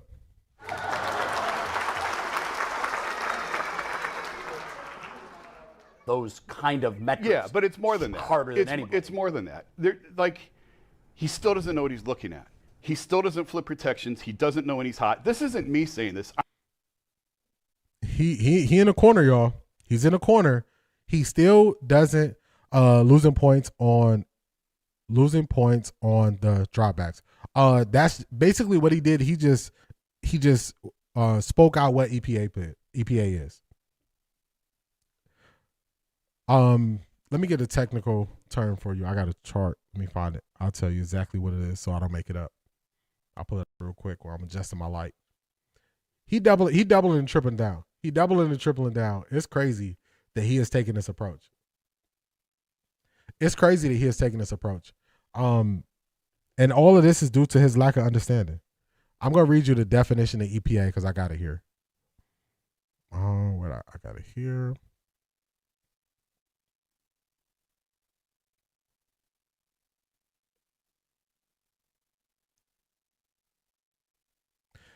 He is crashing out. He is definitely crashing out. EPA is expected points added. That is what EPA is.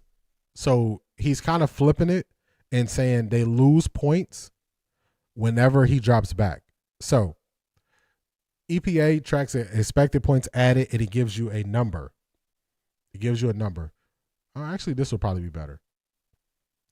I'm going to show you how it looks. I made some list of EPA, and I'll show you real quick how it looks because it gives you a number, and he's doing that to make it sound worse. That's what he's doing. So let me pull it up for you. I will add one of the list, and I'll show you how it looks when you actually look at it. All right, let's do...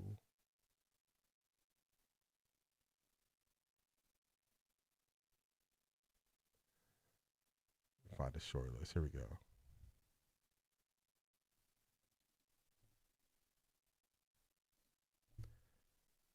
Now pull it up and I'll show you what he's doing because he's he's being funny with it, y'all. He's being funny. Okay. Then let me make this larger and we're gonna zoom in. It's gonna kind of cover me on the screen for a second, but I just want to show you this. Okay, so you see the Browns helmet? The Browns helmet, that is Shedeur Sanders. EPA is right here, the column I have highlighted. So you see it is negative 0.229. Negative 0 is negative 0.229. So that's how it's showing. So that's why he's saying he loses points every time he drops back. He's doing that for theater. That's what he's doing. That's theater. That's theater what he's doing.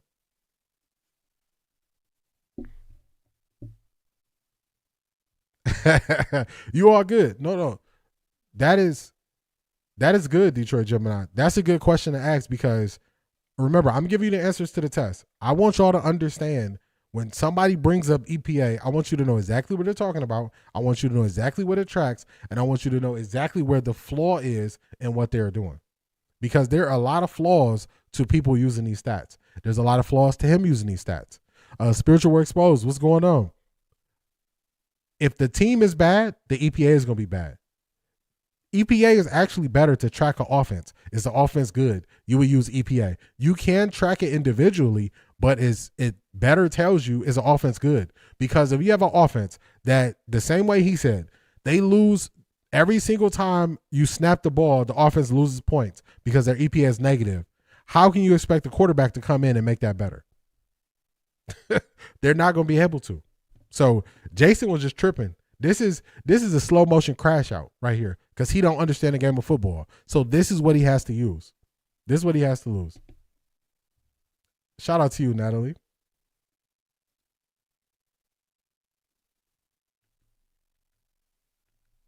Let me get it. Oh my God! Wow!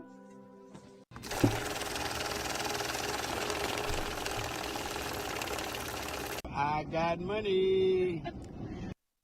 Shout out to you, Natalie. I appreciate all your support, always tapping in, always chiming in, saying good things about me in the chat. I appreciate all of your support. Let's see what Natalie has to say. Your analysis is sharp and well explained. I appreciate that. I appreciate that. I tried to go to that extra length of explaining what exactly people are trying to use against you so you're prepared. So when they bring it up, you know when you can just shut it down. When you know you can just shut it down. Key Mathis, what's going on? How you feeling?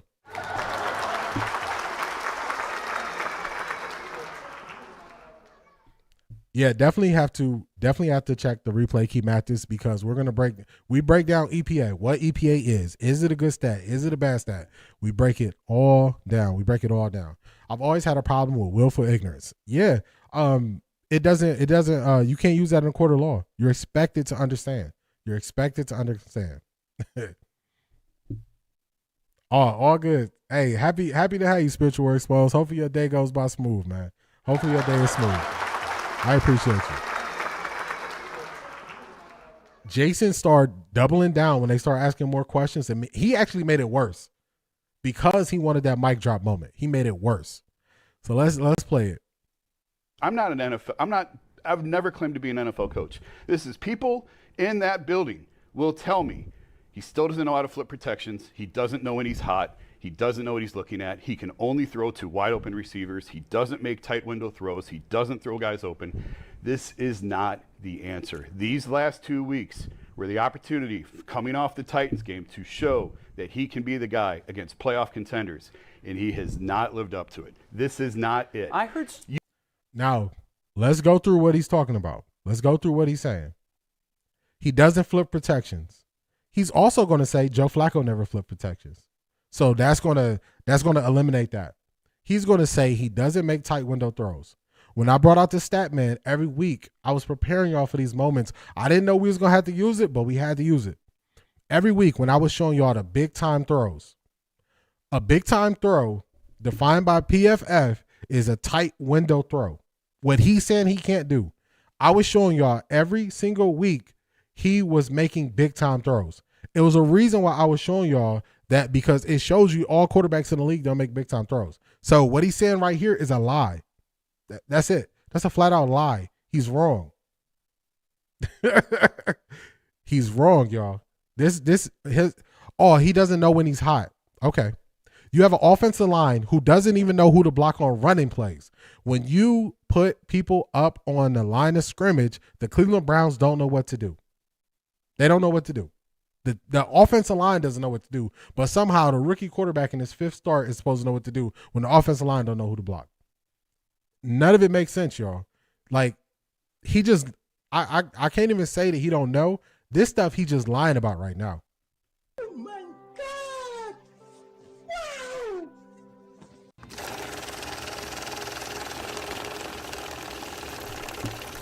I got money. Shout out to you, Q Mathis. I appreciate you being here. Q Mathis says, nothing to say. Merry Christmas. Thanks for showing up today. You know I got you. You know I got you. I appreciate your support. Key Mathis, I remember you said, man, what we going to do on Monday, Wednesdays, and Fridays? We going to be here. We going to be here, Key Mathis. The show must go on. It's funny that I say that because then I got to say this. This Friday, I'm taking off because it's the day after Christmas. But back to it next week, the show goes on. But this Friday, I'm taking off for Christmas. But we will be here in the off season. It's not going away. It's not going away. What does that even mean? He doesn't know when he's hot. Okay. So when he says he doesn't know when he's hot, what he's saying is, what he's trying to say, because he don't know how to say it. What he's trying to say is he is not able to identify where the pressure is coming from. That's just not true. It's not true. Now, when teams disguise and even the offensive line don't know who to block, how can you hold it against the quarterback? Also, we've seen Shedeur make some of his biggest throws when he was hot. When he made the throw to Jerry Jeudy versus the Raiders that he fumbled, he was hot. He knew he was hot.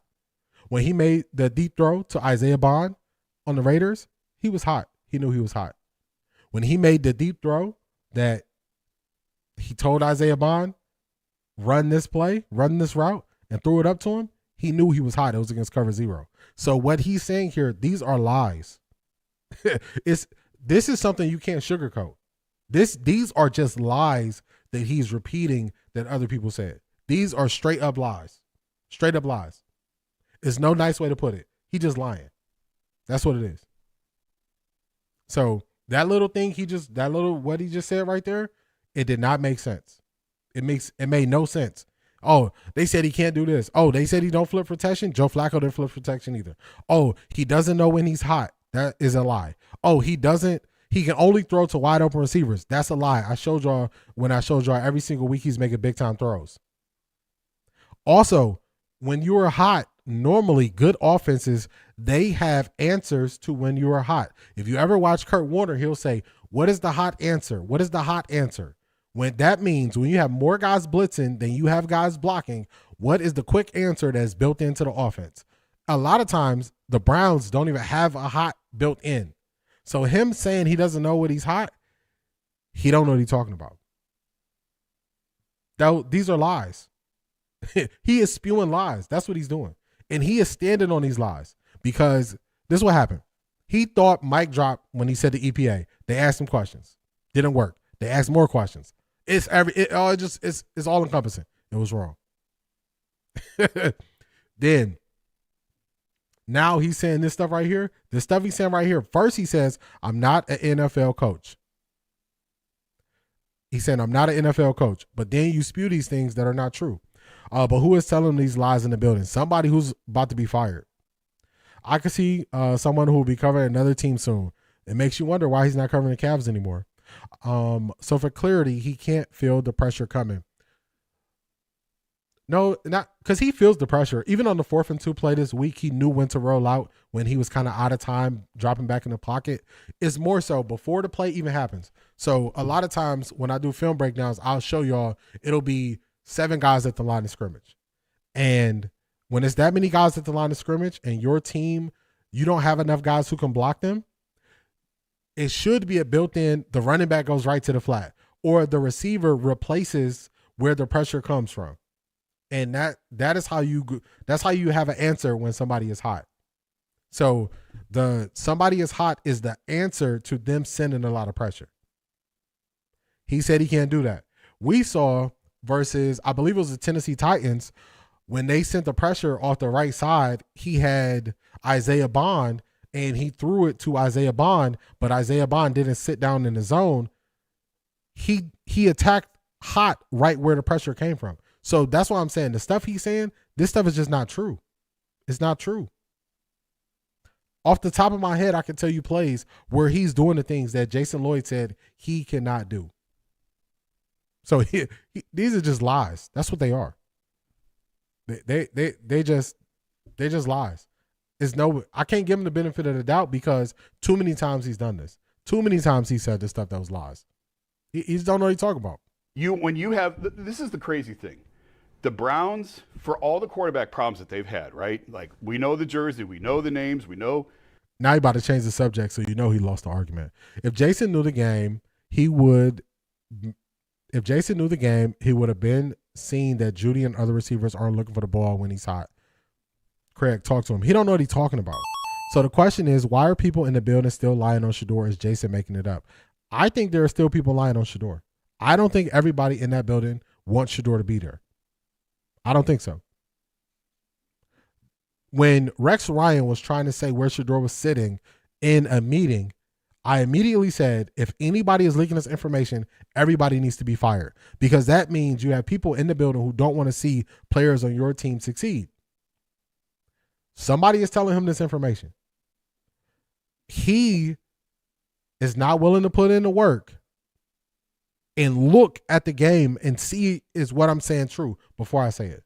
He's just doubling down on it. They told me, I'm going to repeat it. That's what he's doing. I hope the new coach don't give them access like that. They don't even have access now.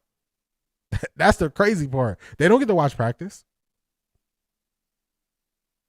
They don't get to watch practice. They don't get to see practice. This is them. This is why I had that kind of outrageous take. Or some people think it's outrageous. I said, you're not going to need these people soon. What value does Jason Lloyd bring? Zedric, you remember, I was like, they all have to be fired. They all got to go. Because that means that they don't want to seek success with their guy. So I had that outrageous take where I said, 7 years, why would you need a beat reporter? Players can have their own media companies where they release information they want to release. Teams can do all this stuff via Zoom. Why do you need a beat reporter? Why do I need Jason to go talk to people who don't make a difference in the building to say bad things about said players? All of them have came out and said they got it from the building. All of them came out and said that. So there are people in the building who don't like Shedeur. And they're repeating it. they're just repeating it blindly. I'm glad G. Bush called him out on Monday. Jason is so smug, slandering Shedeur. That's a fact. Diabolical behavior. These guys are lying like their life depends on it. This is all Kevin Stefanski leaks because he doesn't want to lose his paycheck. He's trying to turn it around. He's not even getting blitzed like that right now either. They send 3 or 4 defenders mainly. Zedric, talk to him. If you watch the film, the issue is not that they don't know where blitzers. He doesn't know where blitzers are coming from. What teams are doing, there are about 5 teams in the league who are really good at this. They disguise what they're doing, and they always show 7 guys at the line of scrimmage, 8 guys at the line of scrimmage, and they drop out into their zones. So the Browns could counter by running a faster offense, running a hurry-up offense, so they don't get time to get set to show the disguise. They got to be more ready to get to their zones where they're supposed to be. So he don't even know what he's talking about. He don't even know what he's talking about. He just saying stuff. I think Jason is going off old information. I mean, that's being nice to him, Zedric. What about listening to outrageous? Yeah, it's crazy. It doesn't make sense. Zedric, when I said that about Rex Ryan, I was flipping because I was like, that's so bad. So bad. I believe Dylan Fiancé was telling the truth. It's people in the building that want to see Shedeur. I mean, they want to see Dylan. I believe it too. I think he got some ties in the building. Jason should stop listening to the building. They told him he was too far behind Dylan and making him look foolish. They are. Lima said he was getting text messages about Shedeur from inside the building. Lima said it too. Once it got too bad and they looked too crazy, they just said, man, they was telling me this in the building. Exactly. And Shedeur isn't slow at all. He just doesn't have quick acceleration. When he decides to run before the pocket collapses, 9 times out of 10, he gets upfield. That's a fact. Cleveland media are gossip reporters, all of them. That's a fact. 2 things can be true at once. People in the building may not want legendary, so they spread salt. Jason doesn't want legendary, so he collabs with people in the building. I agree with that, C.A. Anderson. Kevin is Jason's personal friend. That's all. He sounds like Dylan Fiancé. Yeah, they all having Christmas dinner tonight on Christmas Eve because the team is off. Did you see Zach talking about Shedeur having someone ask a question and linking it to well-off media like it was a Planet question? I saw that.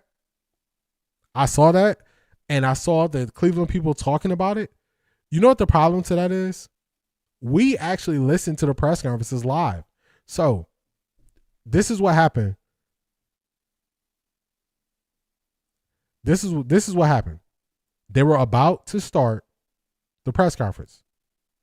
It was another person who said, "Hold on, let me get my sound stuff right." So Shedeur was like, "All right, hold on, they gotta have a perfect sound," and then they re-asked the question. Well Off Media in his video, he showed the people in the room. Those were Buffalo Bills beat reporters asking those questions. That's what it was. They tried to make that a story. I didn't really think much of it because I was like, did y'all watch the whole thing or is somebody giving y'all a clip? Because the Browns cut that part out their clip. But since we watched it live, I have it on my live video. And I remember it happening live. So when they kept talking about it, I was like, these people tripping. We watched it happen live. That's the beauty of us being live and watching the press conferences. We get the first version of it before the Browns even get to edit it. So when I saw it live, I didn't think anything of it. They were tripping. They were tripping. Jason not covering the Cavs anymore. What's that about? Maybe somebody didn't want him around. These are the same people that out the narrative that caused Shedeur to fall in the draft. They can't be trusted. That's a fact. Zedric, it didn't make sense. It made no sense how they tried to spin that on Shedeur. Jason was extra mad because Shedeur called out the media. They didn't like that at all, so that's why he's ranting even more, making up lies. Facts. So they tried to start something. Cleveland media sucks. They did. Wet 11s. They tried to say that somebody in Shedeur's camp asked Shedeur a very easy question to start the press conference. That's what they try to say. Who are the people in the building? I'm tired of hearing about these mythical people. Do they all have the same informant or did it know it? I want to know who they are too, and I can't wait till they announce that they're fired. That's what I want to hear about them. They're fishing for problems where there are none. Zach is losing all his credibility. Zedric, it would be rude if every single time I start turning on somebody. Do you remember how long ago I said something not right about Zach? This is what happens. When I feel something, I tell y'all right away. And I'm willing to be wrong on stuff, but I got to tell you what my gut is telling me in the moment. So in the moment, I start saying, something's off about Zach. What happened after I said something off about Zach? Zach made up the whole thing about Josina Anderson's sister. And then he had to go and apologize to her, edit his podcast and all that stuff. I was saying that before Zach even went through all that because I was like, something is off here. I don't know what it is. So you remember that's one thing about me. If I feel about a person, I'm just going to say it when I feel it. And I just tell you what my gut is feeling. My gut been off on Zach for a minute and I just had to tell y'all. It just baffles me like these beat reporters can't be bought, paid off to say the wildest things to create enforced narratives. That's a fact. We saw it happen. This is exactly what Shedeur has, his own media team batting down the lies. I agree. Yeah, it was September. I knew it was a while ago, but I was like, everybody was praising Zach. I was like, be careful with that. Jason was on 92.3 The Fan talking about Kevin has kids in school and friends. He may not want to move and uproot his life. Kevin gets paid millions to coach. The last time I checked, coaches always move. CP504, talk to him. Talk to him. He didn't even apologize. He still tried to push it. He just didn't expect it to blow up like he did. Yeah, he edited his podcast and then he said, I said some things that I probably should have vetted more. And it's like, come on, man. You said how you feel the same way like Jason. Once it's out there, you can't take it back. Just like Jason. You know how many times they've taken a quarterback in the top 10, in the top 20? Once. Twice. This is him changing the narrative. He is changing the narrative right here. Tim Couch and Couch. Baker. Really? That's it? I'm only going to let this go until G. Bush cook him, and then we're going to be done with this. That's it. Whedon was in the 20s. Quinn was in the 20s. Manziel was in the 20s. All these, so the Browns. Maybe that's where the problem is. It is where the Browns. They're reaching too late. The Browns are the most dysfunctional team in the NFL. Period. No. Full stop. And yet people think that they're going to be the team that can take a late round pick and develop him. They can buck the odds and do something that very few other teams can do. No, they have to be handed a pretty close to finished product to have any chance at success. And that is not Shedeur. Couch got him to the playoffs. Okay. Jason, you just said it. They have to be handled a pretty finished close product, and that's not Shedeur. Okay. It's not Shedeur. But at this time, because Jason is saying they're going to take a quarterback, is Dante Moore a finished product? Is Fernando Mendoza a finished product? Even if we take Shedeur out the equation, is Dante Moore a finished product with only having 15 or so starts in college? Is that a finished product, Jason? I don't believe that's a finished product. So just does Shedeur have to be finished and they don't got to be finished? Fernando Mendoza, 1 good year, 3 questionable years. Is that a finished product? They don't even follow, their logic doesn't even follow through when they finish their statements. It doesn't even follow through. No person in the draft will tell you that Dante Moore is a finished product. They are hesitant to even say Fernando Mendoza is better than guys in last year's draft class. But those are your options that are better? You don't make sense. Let's let G. Bush cook them. Baker got him to the playoffs. Jay, we don't care. I don't want to derail this. I was thinking about you don't want to derail this. Come on, man. Go ahead, we got too much to do. Well, I couldn't disagree more. Talk to him, G. Actually, to be truthful, when you're talking about football, the crazy thing about football is it's not done in a back room with calculators. And I respect True Media, but True Media don't draft players. True Media is a nice little asset to tell you what you want. EPA, that's a nice little stat, but when you look at it, you got to take in consideration the entire totality of football. And for so long that we've talked about this, we've boiled down the game of football to fantasy football, numbers, and whose quarterback it is. You walk around the league and watch. Man, somebody on this show is breathing so heavy into the mic. I'm looking around like, am I breathing it? Somebody breathing heavy into the mic. Come on, man. Watch around the league. Same people told us that Kenny Pickett was the deal. Go watch what Kenny Pickett did the other week. He threw for like 5 yards. They told us he was the best option. Keep looking. Jackson Dart, I think he threw for like 32 yards yesterday. Like, maybe that was earth-shattering. Go look at Cam Ward and what his numbers are. His numbers have not been great the entire year. The reality of the situation is, yeah, you could talk about EPA and you could talk about all that, but you also have to take in consideration that when you look at the people in front of them, that goes into it. The offensive line is the worst in the league statistically, and that's not even debatable. When you take a look at the receiving core, they get the least amount of separation. They don't catch the ball when it's open, and on top of that, you're missing most, if not all, any of your weapons. This breathing is killing me. Like this breathing. I'm looking around. If y'all notice, I kept moving my mic away because I'm like, is this me? Am I hearing myself breathing? What is this? It's taking me out. Oh my goodness. No rookie is a finished product. That's a fact. Even Ross saying he don't think Mendoza is worth a top pick. Hey man, I told y'all about these guys. I watched these guys play in college. I watched them. The Browns just need to make everyone in the building line up on the sidelines and say sorry to Legendary. Even if they release him, they owe him an apology. I will wait. C.A. Anderson, talk to him. Love G. Bush. I don't know how he can take them, but thank goodness for him being up there. That's a fact. Yeah, Adam the Bull breathing in my ear is taking me out. Big Bull behind. Oh, Lord. Watch Sanders win this game versus Steelers. I think they got a chance. The thing about the Steelers is the Steelers are one of those teams that blitz a lot from different exotic packages. All teams don't do this, so they just got to worry about that. Shedeur, if they build in quick answers for him, I think he'll be fine.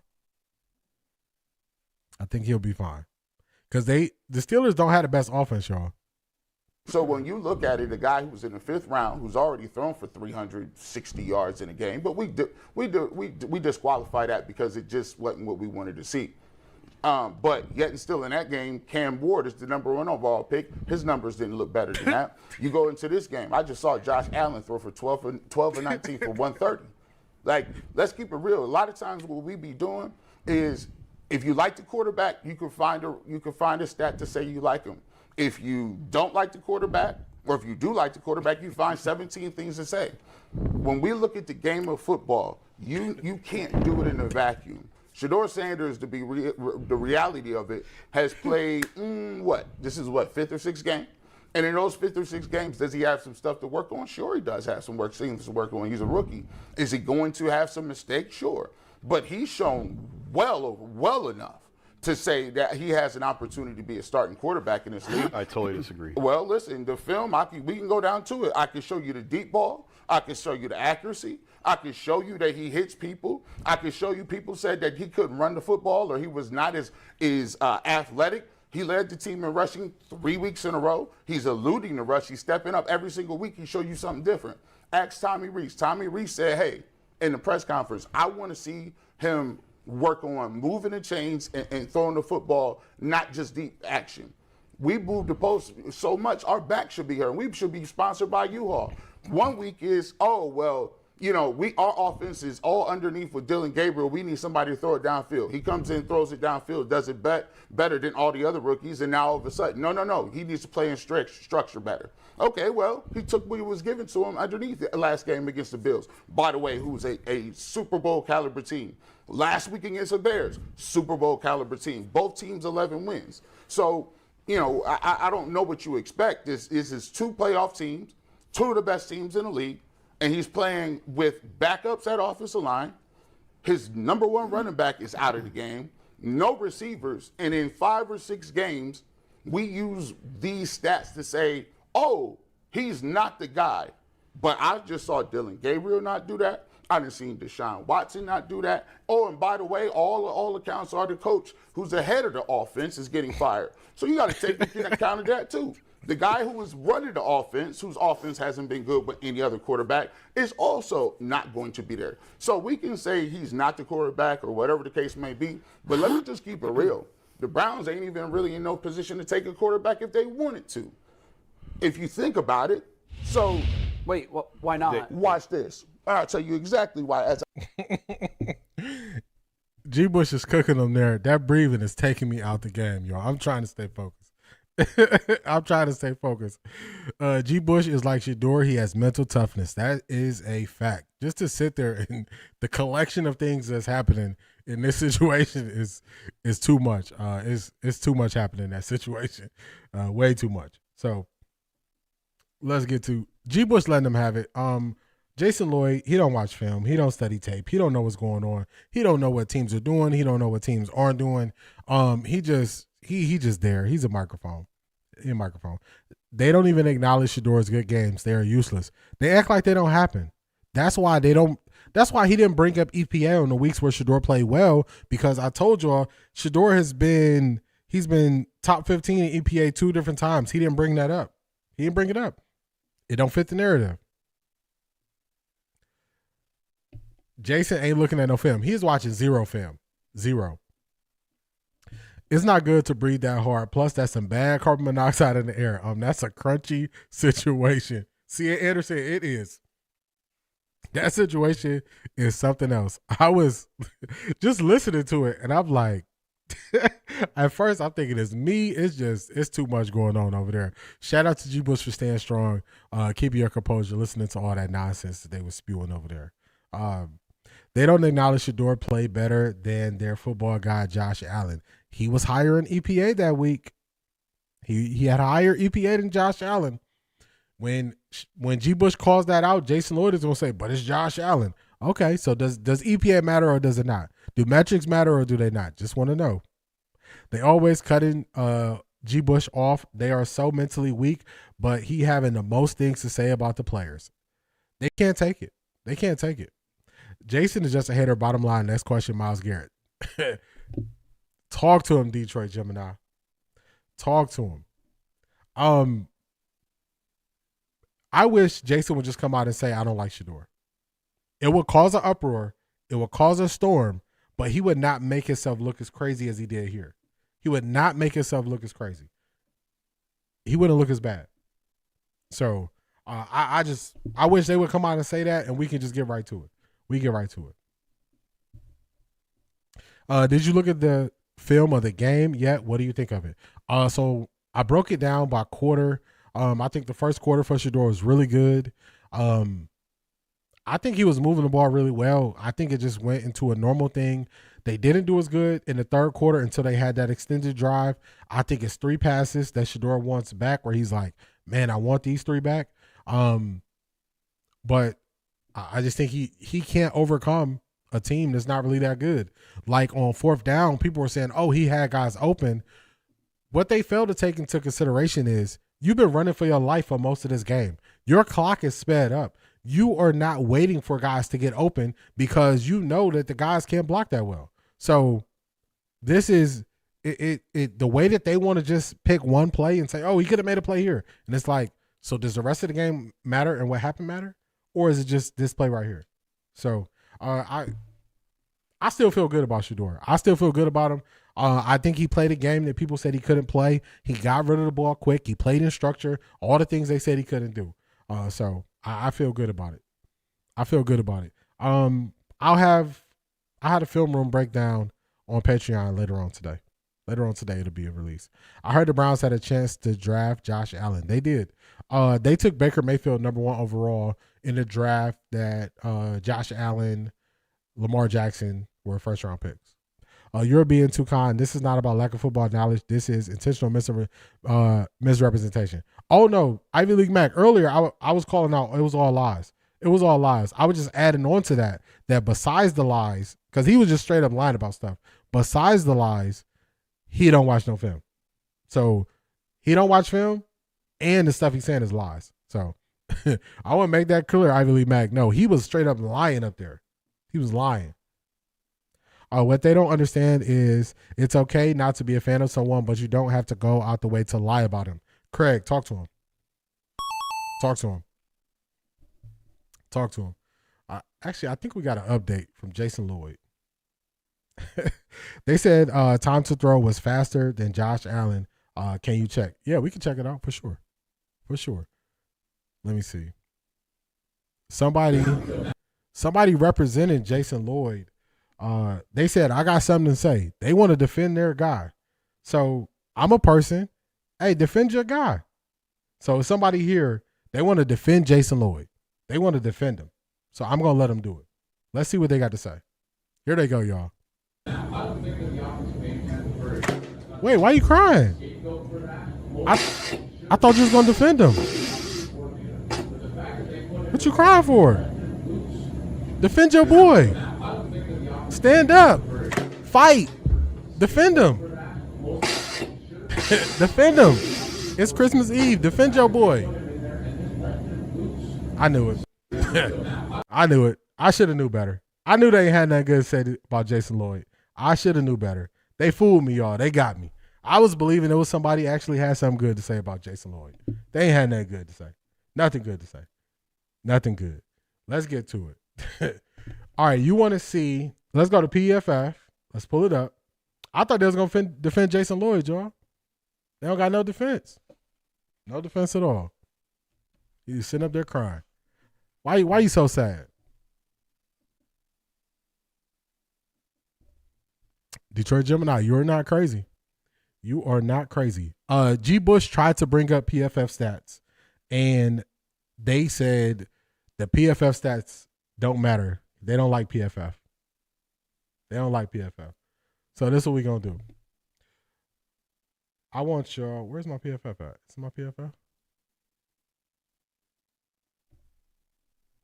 I'm going to show y'all the PFF grades. I'm going to take y'all through it. This is called transparency. This is what other people won't give you. All right, we're going to go to premium grades. We're going to go, we need to go by position. Man, I don't like the PFF website. Let me make this bigger so I can see everything I need to see. All right, we're going to go by player. No. By position. We'll go by position, and then we need 1 week. So we're going to go QB passing grades. And we only need this week. So go single game, week 16. Let's look up a couple stats. Let's look up time to throw.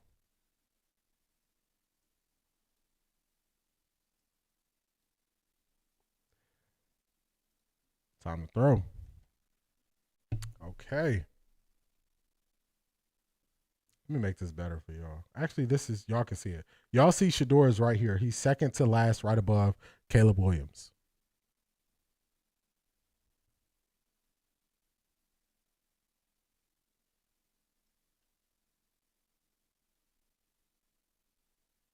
All right, Shedeur in time to throw this week. He was, let me go higher so y'all can see it. Where he at? This is Shedeur right here. I don't like it's not showing. Let me show it better. I want y'all to see the actual time. So let me adjust this real quick for y'all. So y'all can see the times for time to throw. I want y'all to see what we're looking at.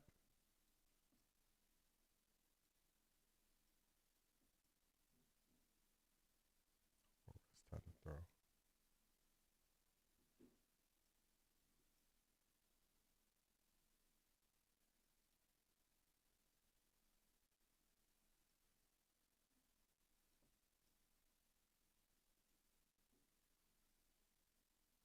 Actually, all we need is Shedeur. Let's do this. Let's only show Shedeur because that's all y'all need to see. Where's Shedeur? He's 15th.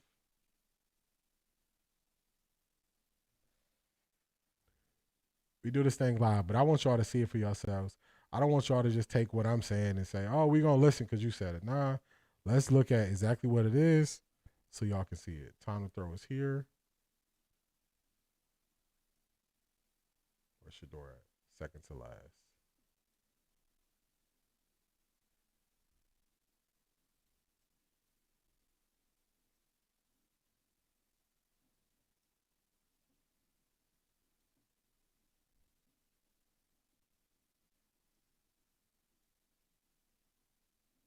Shedeur Sanders' time to throw is 3 seconds. 3 seconds. So you see right here, he's right below Justin Herbert. I know this is a little funky, but I want to show it to y'all. Shedeur Sanders' time to throw is 3 seconds. Right here. The highest time to throw. The highest time to throw this week was Malik Willis, Mariota, Josh Allen, Lamar Jackson, Drake May, Brock Purdy, Jackson Dart, Trevor Lawrence, Chris, I don't know who that is, Ala Dukin, Joe Milton, Geno Smith, Dak Prescott, Josh Johnson, Justin Herbert, then Shedeur Sanders. So, y'all see it. Shedeur Sanders. That's why the time to throw stuff they're not talking about because it doesn't match. So what's happening is Shedeur is tackling these narratives. He's tackling them one by one, and you got to talk about sports. You got to talk about what's actually happening. And when it gets to what's actually happening, it doesn't match what they want it to be. It doesn't match. Tell Jason to get back in the clown cart. Yeah, he got to go back. Jason is just lying like D said. He has seen Shedeur do all the stuff he says he couldn't do. He sounded like he was reading a teleprompter of what he was told to say. That's a fact. He was actually holding his phone up early in. We are seeing how the sausage is made with some of these shows. They're looking a lot like Maury Povich. That's a fact. It's crazy how you could just lie on a podcast, but they be mad at us for calling them out for the lies. It's crazy. Tell it to D to pull the receipts. You know I'm going to put the receipts. All of this stuff. See, this stuff is available. When this stuff wasn't available, we would just have to listen and just hope that they will be honest arbiters of information. Now that we can just pull this information up, if you notice, nobody's talking about time to throw. When they asked him a question about time to throw, he said, oh, well, he was getting the ball out fast, but I thought he couldn't do that. That's why I said they weren't using the time to throw correctly. They were using time to throw as a lack of understanding. They were never using time to throw as a metric that shows longer developing plays, which makes sense. So they were using it all wrong. Marie was talking about, y'all want to see, man, my bot, I don't know where my bot been at. Now it's coming to work. Do y'all want to see Ross Tucker switch up? Y'all want me to pull up Ross Tucker switch up on UCSS, or do y'all want to watch Tommy Rees's press conference? Let me know which one y'all prefer. Tommy Rees or Ross Tucker switch up? Ross Tucker, he went the right way. He said, you know what? I'm just going to jump off of what I was told about Shedeur. Ross Tucker was on there yesterday. I just pull up Ross Tucker. We go get to Ross Tucker. He went as the number. Hold on. See Anderson, you want to see Tommy? All right, let's see what Tommy talking about. To the Shedeur question. Hey, you always talking. Stop talking.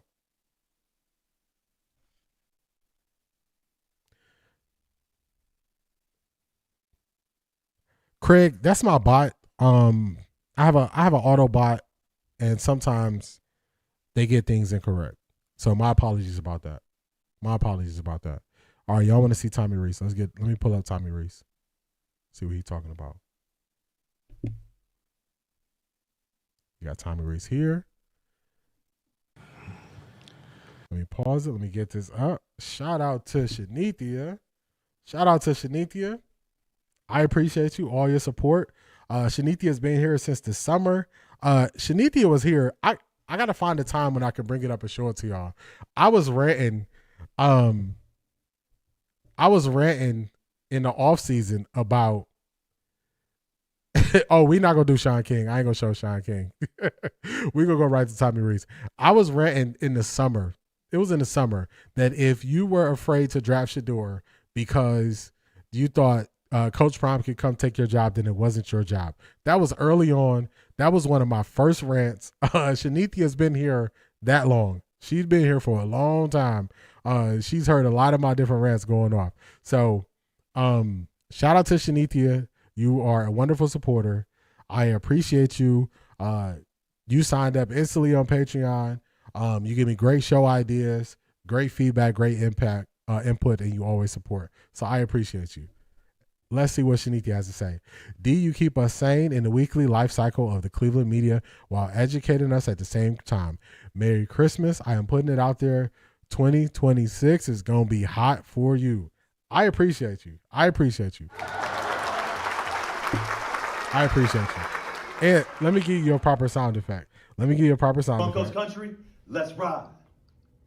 Broncos country, let's ride. And let me give you the right one.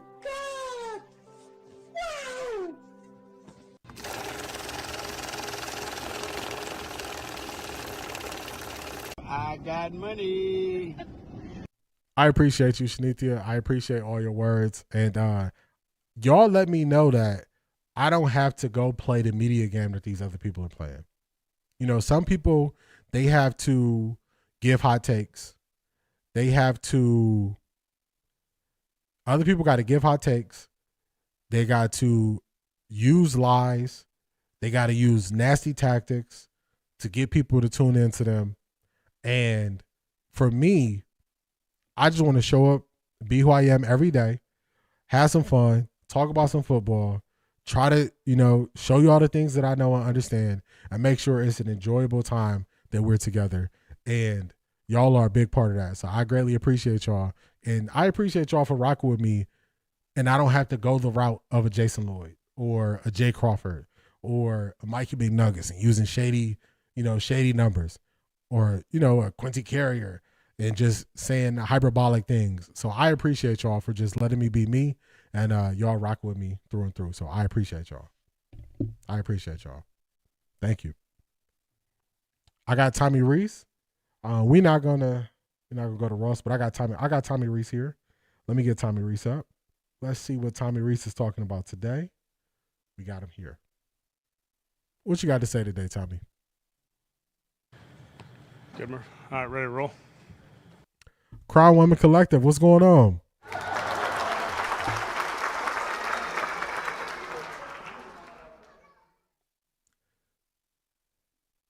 Crown Women Collective, that was the question that was what Jason said. So I just posed the question. I don't believe that. Jason's stats don't even tell that story truly. So he tripping. He is tripping. Where'd I leave off at before we get to Tommy? You know what's funny? I believe if Shedeur did not go there, Stefanski would probably still be there and be able to use DG as his cover to say, I need time to develop him. I agree. Felix, how you doing? What's going on? A bunch of clowns, especially Jason. Facts. Is Ross Tucker invited to the cookout? Nah, his dad wanted, his granddad wanted him to take out Coach Prime. Can't be trusted. Can't let him get too close. Can't let him get too close. His dad wanted to take out Coach Prime. He cannot get too close. Play Grossi going off on Andrew Berry. He called him a snake. Wet 11s, was that on ESPN Cleveland or was it on like the podcast that he does with the other guy? Let me know. I'll definitely look for it, and we could play it after Tommy Reese. Let me know. Grossi is the snake. They gonna be so mad when Kevin is fired and AB is still there, and we all know the real reason why. That's a fact. So early on in the year, I said the trump card is Shedeur Sanders for Andrew Berry. If all else fails on the year, the Browns don't win enough games, they don't look good, they get embarrassed a couple times, the trump card is Shedeur. If Shedeur can give the fans hope and he can give the players hope, he will still be here. And that's Andrew Berry. And it's all coming out. I said these things before a snap was taken, and it's all playing out right before our eyes. So let's see what Tommy has to say. I'll look for it there. Do you believe Tommy Reese is truly calling the plays? I believe he's calling the plays until it gets to critical moments. Because Kevin Stefanski said something shaky about he calls the plays, and I'm like, So I think when it gets to critical moments, fourth down plays, I think those might be Kevin Stefanski. That's what I think. You keep the content fresh and about learning. Very few, and I mean very few, even those in Shedeur camp are doing this. Yeah, it's, if you get too far into going on the attack, then you can kind of lose your way. So I try to keep a balance of not being too dry with information, not being too preachy, not being too much on the attack. Try to keep it light. Try to be positive, not lean deep in the negative. So it's a fine balance of trying to juggle it. So I appreciate that y'all notice it and yet y'all enjoy it. I appreciate that. Invite Ross to the cookout and he will poison a potato salad. I saw a clip on IG. It was some potato salad that somebody brought to a cookout, and it was it was like paper in the bottom of the potato salad. I just thought of that when you said that. Spiritual War Explodes. Smaller podcasts like yours has become more popular than these larger Cleveland podcasts we never heard of. That's a fact. The UCSS is the reason why people found me. I came into the game and I had one goal for this year. We gonna get to Tommy. I had one goal this year. I said, I want to build credibility. That's what I want to do. So before the year started, the season started, I was like, okay, I'm going to build credibility and I'm going to see where credibility gets me. So I'm going to stand on what I believe. I'm going to call things as I see them, and I'm not going to play the other internet games that I see some people play. And credibility has got me this far, or building credibility and telling y'all how I feel about things. So I'm going to keep it going that way. I'm not going to change and start playing the names of, going crazy like some people do. I'm just going to keep being me, and I'll grow at the pace that I grow. And I'm cool with that. Mary Kay said that AB was sabotaging Shedeur Sanders by not standing up for him sooner. Mary Kay, gone on somewhere. Mary Kay, go somewhere. What is Mary Kay talking about? She needs to go somewhere. Mary Kay. Now you calling somebody sabotage? Come on, man. It ain't gonna work. It ain't gonna work. Shout out to Selmo Fudd. Oh my God! Wow!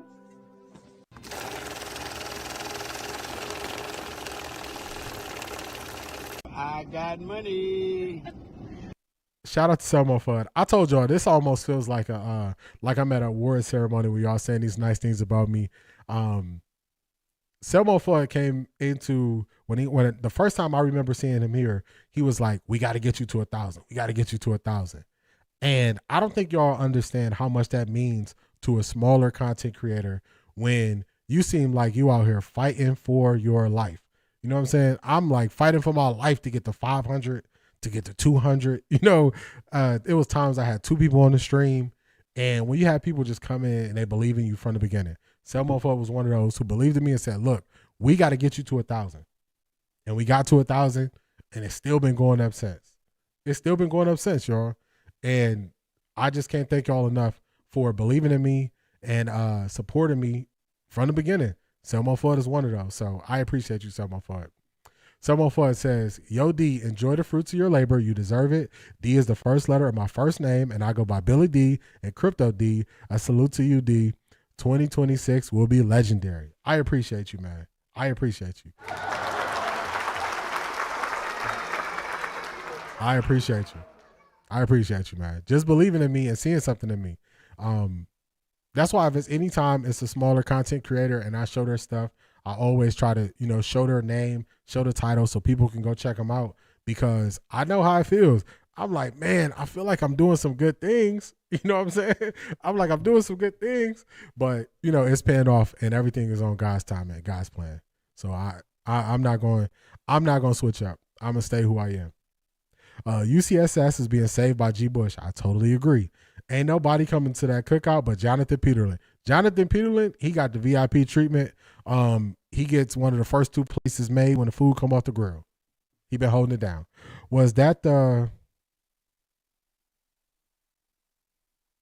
what's this name right here, Cedric? Freudian slip, she said yesterday. Tell me more.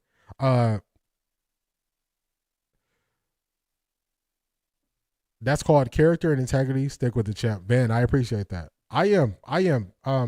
Y'all words are the reason why I'm like, I don't have to switch up. I just got to take my time and keep going. That's all I got to do. Take my time and keep going. I don't have to switch up. So I appreciate y'all. The first shall be last and the last shall be first. I appreciate that, Wet 11s. Tony Grossi said the same thing. They're all on the same page trying to discredit AB now that the report has come out that he is safe and Kevin isn't.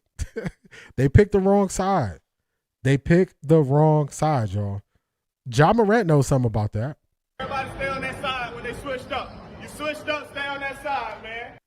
They got to stay on that side.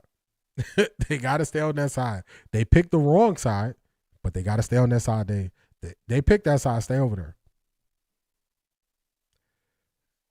Crowdworm Collective 26 is going to be legendary. That's a fact. Selmo Fudd is a stand-up person. Yeah, Selmo Fudd, man, I appreciate him from the beginning. First time being in the chat. I appreciate him. Oh my God! Wow!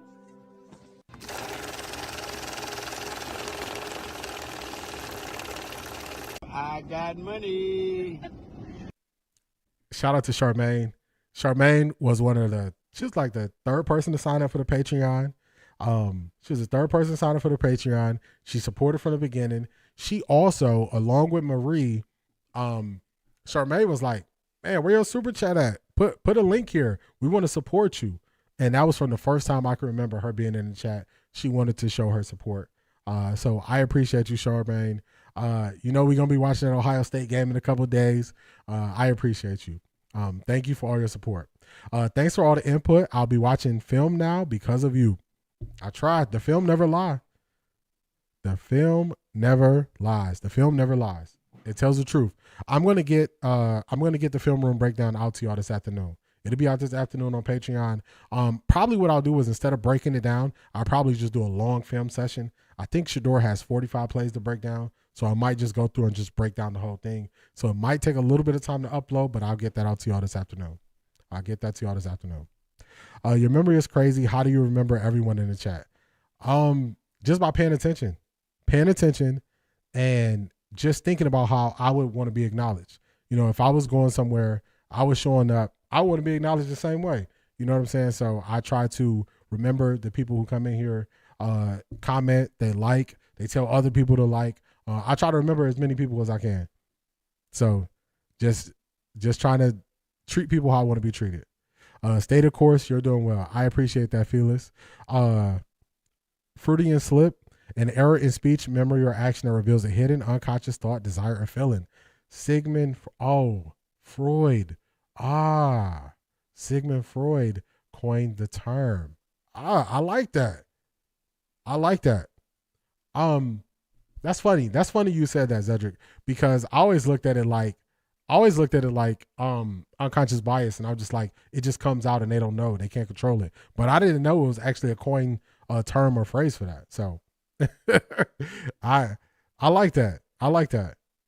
Thanks for enlightening me, because at first I was confused. I'm like, I don't know How are you going to read all the chats when you blow up? I can't wait to see you go up, young man. I love what you're doing. Perfect timing. It's time, and you're really good. I appreciate that, C.A. Anderson. I've been thinking about that. Like, man, as we get more people in the chat, probably what I'll do is adjust the time that a person can chat. So maybe if moving from 5 minutes to 10 minutes subscribe, because people, they hold on to that subscribe. So then I can still make sure y'all enjoy it. Brent, what is going on? Brent, you've been here. Brent been here a long time too. Brent been here a long time. Brent was here. He tapped in during the watch party. Told me he was overseas. And I think when Brent was here, it was Beast. It was Brent. It was Miss Brown. I think Zedric was here at that time. Shanithia. It was about 8 people when Brent was here.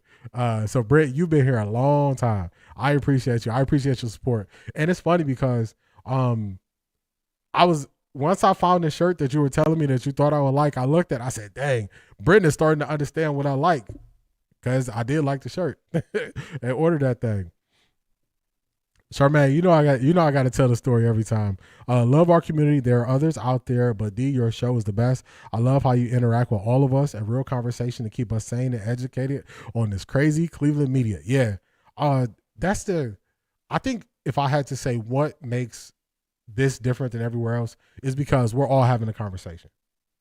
Of course, it's times where I can go and I can talk and, I can break something down or I can explain something. But I would definitely say that's the biggest difference. The biggest difference is the interaction and us having a conversation in real time.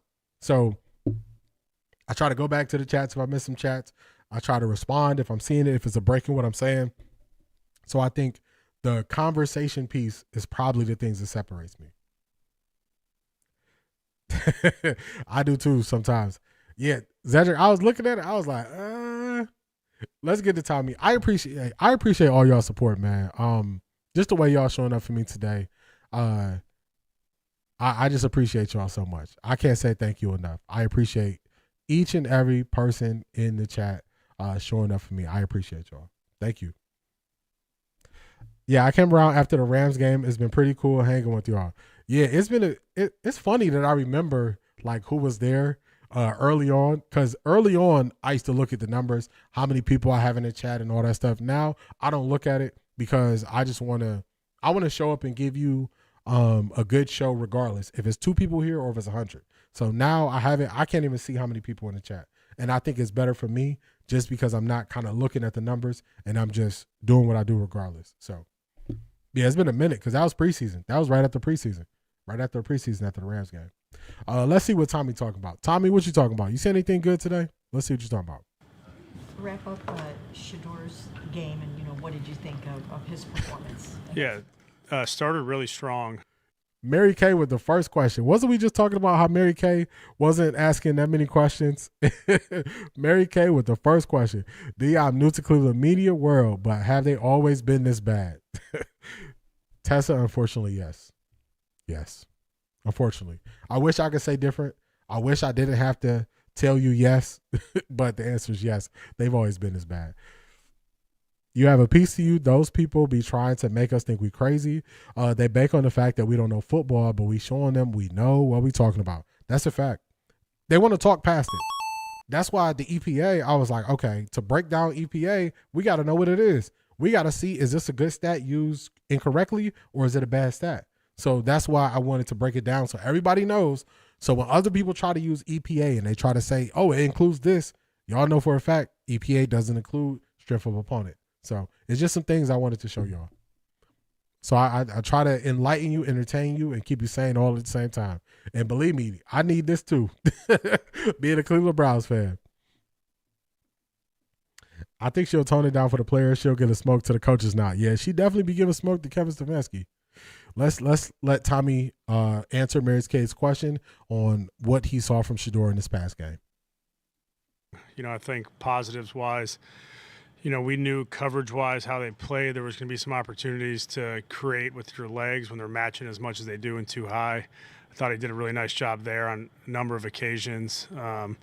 was good in the pocket when he needed to escape. And then some of the action game when they were playing too high and matching coverage, either finding Q or finding guys underneath to keep the sticks efficient, was really a positive for him. I thought he felt, very comfortable throughout the game. Had a little bit of miscommunication on the first interception, and then just situationally aware on the second one of kind of how they're playing it, and just gain a 0 there is a good play, and let's move on to the next. But thought it was a step in the right direction.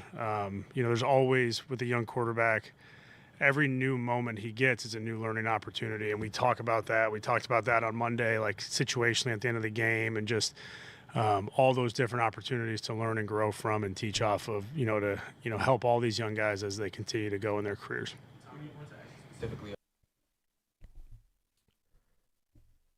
Oh, this was funny. When Fannin was being interviewed, he said perfect timing. I loved it. David Njoku said perfect timing too when he was on the sideline in Bucky's video. What is Tommy credentials? Tommy played in college. He was a quarterback at Notre Dame. He went back and he might have been the OC at Notre Dame. He was the OC at Notre Dame. Then he was the OC at Alabama for Nick Saban's last year. And then he came to Cleveland, and last year, was he the quarterback's coach last year? Let me see.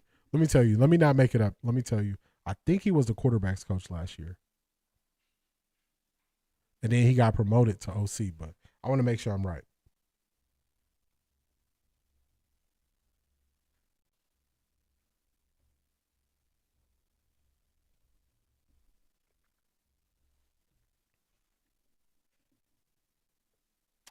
Oh, wow. Okay. I got that wrong. Last year, he was the tight ends coach and pass game specialist. He was the pass game specialist last year, and he got promoted. They thought he was going to go get a head coach job in college, so he got promoted to OC. And one of the first dominoes in where I think things went shaky was the Browns could have had Clint Kubiak, who now going through this cycle is most likely going to be a head coach candidate. They could have had him as the OC, but they chose Tommy Rees over him instead. So, yeah, you got that right, Zedric. You got that right, Zedric.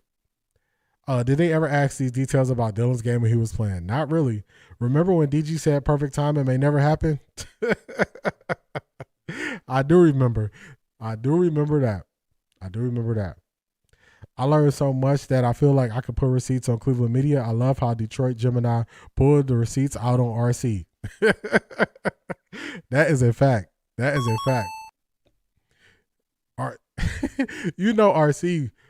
he was like R. Kelly. Fighting for my life. Yo, killing me with this. That was RC when Detroit Gemini was going in on him.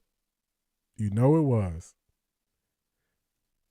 About the low average depth of target for Shedeur. I can't hear you. Sorry, I wanted to ask you specifically about the low average depth of target for Shedeur in that game, because normally we've grown accustomed to seeing him really pushing the ball downfield. But is that a game, like you said, like where you reviewed the film the day after and you're like, okay, we were pleased with the way you handled the coverage that you saw? Buffalo was, I think, first or second in the league in early down passing, like first, second down pass defense. They were first or second in the league, and they put a lot of emphasis on their pass defense. They play a lot of too high coverage. They keep things top down by design. So, you're going to have to pick your spots to get the ball down the field. And, you call plays that the intent is to go down the field, and they play a coverage like we talked about a week ago where they dictate where the ball goes. And I thought his decision-making in those moments was really good and what you want. We had the one at Q that got us down to the 4-yard line. I think it was a gain of 16 when you check it down. We had another one on 2nd and 8 that got us 9 and got us a first down. Like, those are plays that keep you on schedule.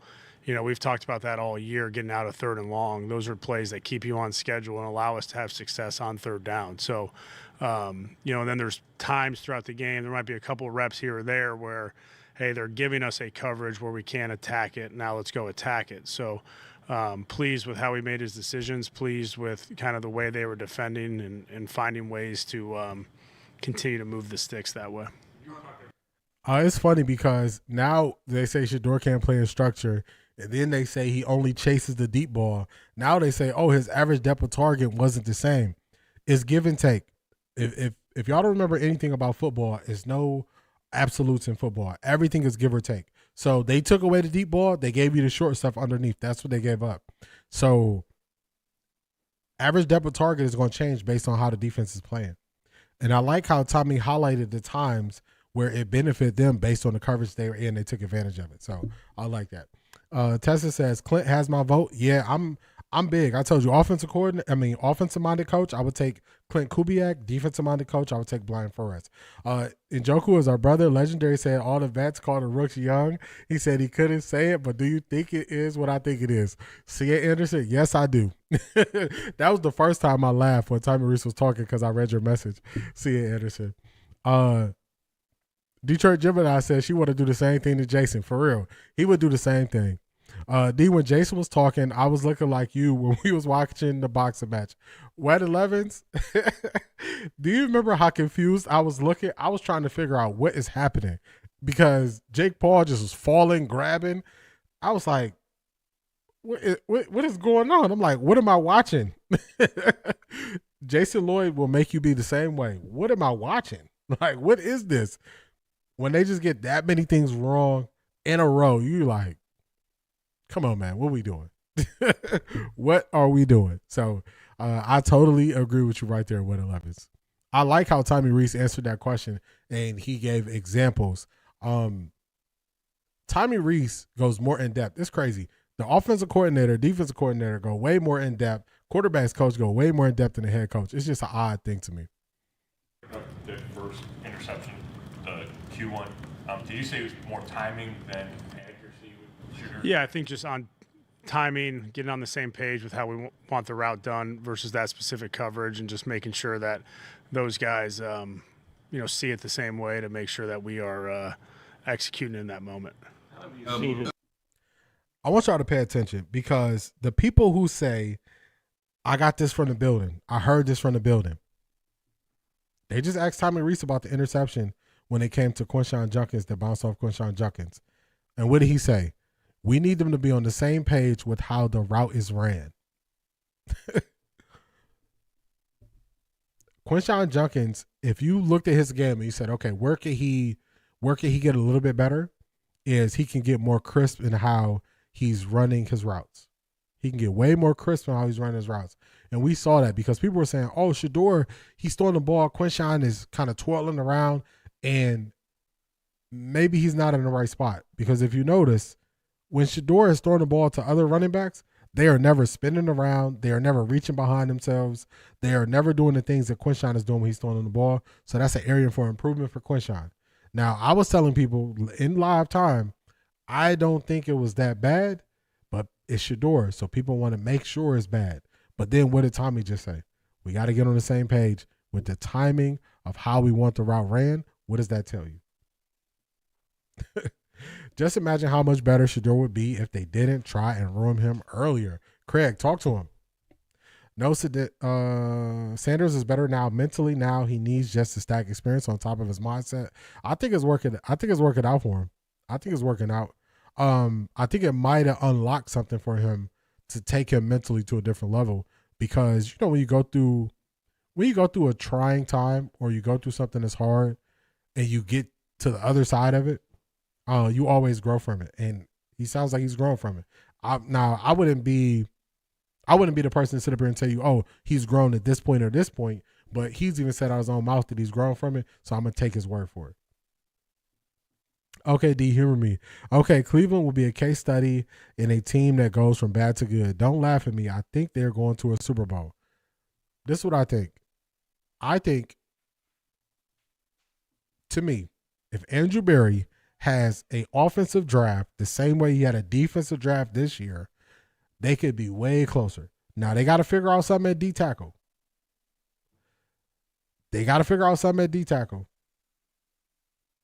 Along with a Mason Graham, and they got to load up on the offensive line.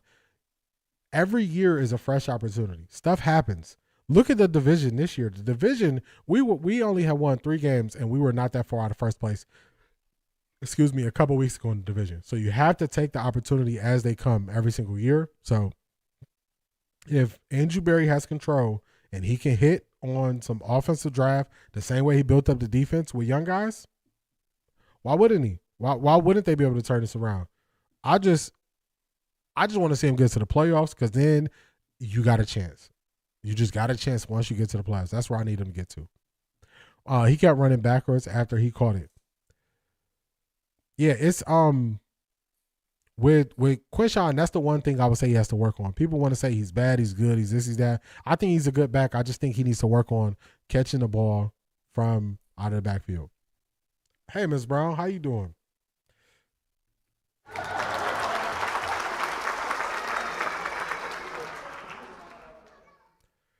Ms. Brown came in.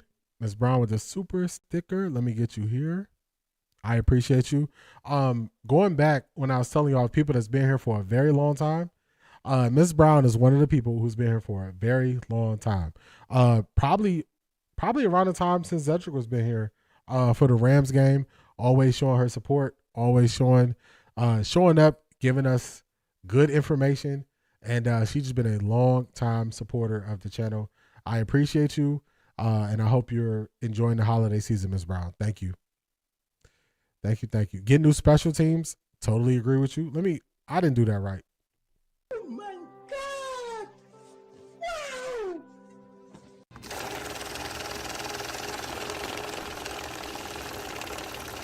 I got money. Let me do it right. Thank you, Ms. Brown. I appreciate you. I was too excited.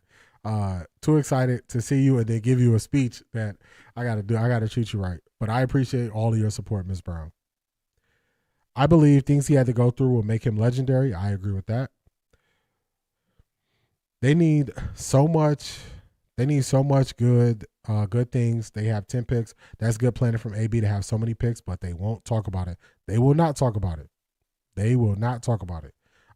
Because when things don't fit the narrative that they're trying to push, they just act like it's not there.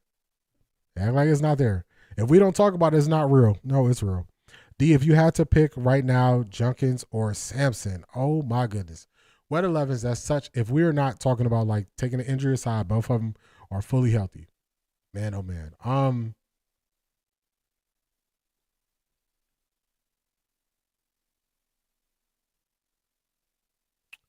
That's a really good question, Wet 11s. Okay. In Kevin Stefanski's offense, the offense we have now, I would probably take Junkins. If we get who I want to run our offense, so if we had Clint Kubiak, if we had Mike McDaniels, we had somebody off that Sean McVay tree, I would take Sampson. I know that's a both sides answer, but it's hard. As presently, I would take Junkins, but with the people I want running our offense, I would take Sampson. See, Anderson, you see how I tried to do that? It's because they bring something different. Their special powers are different. The special powers are different. They're different. Dylan Sampson, the way he can make guys miss, his acceleration, the way he can catch the ball, the way he could take advantage of linebackers or safeties on him, I don't think Quinshawn is there. But you need a way more creative play caller to really take advantage of it like he could. Dylan Sampson could be one of those guys that have 500 rushing yards, 500 receiving yards. Easy. So it's hard to pick. That was a good question, though. I expect a big game from Sampson this weekend. Yeah, he could definitely have a big game. If he's healthy, he can have a big game. The two running backs that came in the game last Sunday played better than both of them. Honestly, they need to play them this game. I want to see all three. If Sampson can play, I want to see Sampson. I want to see Travion, and I want to see Sanders. I want to see all three. I may have to apologize to AB. Initially, I was like, sometimes it'd be your own in the negative. He may have been playing chess this year. I'm right there with you, Shanithia. I was out on AB before the year started. I was out on AB. If you go back, all the stuff is up. I was saying, get rid of everybody, start over. I was saying that. As things started to go on, I started to look, and it was early on when I think after week 4, I was still saying, get rid of everybody. Now, after week 8, I started looking like, man, look at these rookies and how they're performing. Now, at this point, I'm looking at the rookies and I'm saying, I'm with you. Maybe I owe him an apology for saying he needed to go so soon. So I'm right there with you, Sneakia. I think they have different strengths. Sampson is the fastest for sure. I agree. Junkins also missed some time. He did. He was finding his groove too in the Titans game. I agree because they were finally letting him attack linebackers. And I'm like, that's why I think with a more creative offensive play caller, they would get him matched up on linebackers all the time.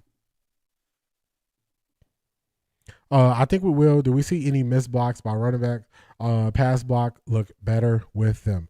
I'm gonna take a look at it. So far, I've only broken down Shedeur's throws, mainly watching Shedeur. So when I get the film breakdown out to y'all, I'll look at them too, and then I'll highlight it in the film breakdown. I wonder if Judy will show up this week. You never know. He might not. Let's see what else Tommy got to say. While Tommy is talking, I'm going to be looking for Tony Grossi. Obviously on the field is the best experience.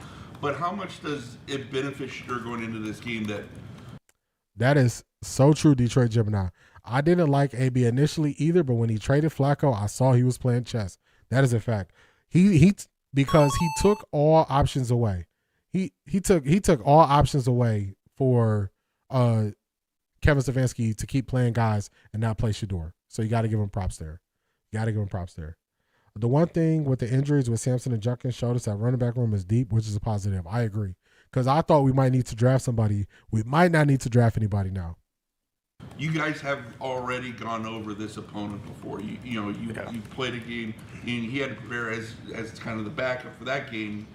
How much does that help benefit him going into this start? Yeah, I think it helps. The Steelers are not the same team as they were the first For time. real, Right? Charmaine. Schematically, they're a little bit differently. Personnel-wise, they're a little bit different. Obviously, they have I agree, some new Tessa. faces. They have some guys out. So there are some changes, but it certainly helps to know there's a familiarity with how they play, who their personnel is, how they set their front, the coverage tendencies they have. Like, there's certainly an advantage there for him to feel comfortable going into an opponent that we've prepared for and that we've watched film on for a week and that he's familiar with. Is the schematic differences primarily because of TJ being out? No, I think teams always kind of evolve throughout the year, right? Who you are in the middle of the year, early in the year is probably different than who you are down the stretch. And, they've done a nice job of finding new wrinkles, new complements, matching their wrinkles to who their personnel is. Obviously, Watt's a great player, and you got to account for him. But they have other guys that have been in and out or new guys on the team that, present different challenges. How have you seen his decision-making improve in the 5 starts he's made? Yeah, I think Sunday was a great example of it, of finding opportunities to, let the play out against the defense that's called by them. I think when you look at a defensive structure and you have a play called, like, so much of the quarterback position is solving the problem and having the answer quickly, and you saw him process that information and get to his answers on time, which allowed us to be efficient. We got to pause him right there because do y'all remember Jason Lloyd was saying he wasn't processing, he didn't know what he was seeing? Jason Lloyd also said, I'm not a coach in the NFL. Tommy Rees said he was processing and getting to the answers quickly. Who we going to believe? Who we going to believe? I think Kevin should have been fired on the fact he didn't hire Clint. I agree with that.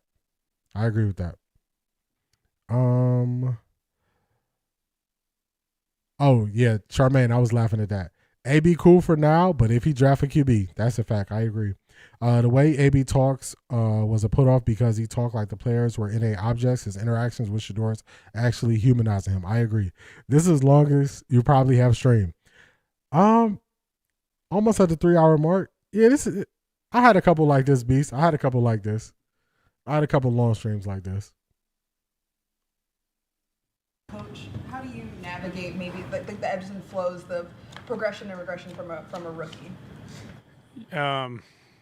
Your focus is so much on their development. Your focus is so much on the process of getting the best out of them every day. You really don't go through the emotional roller coaster. You just focus on the process. You don't focus on the result as much as, all right, are our eyes in the right spot? Are we doing the things that we've been coached to do or asked to do?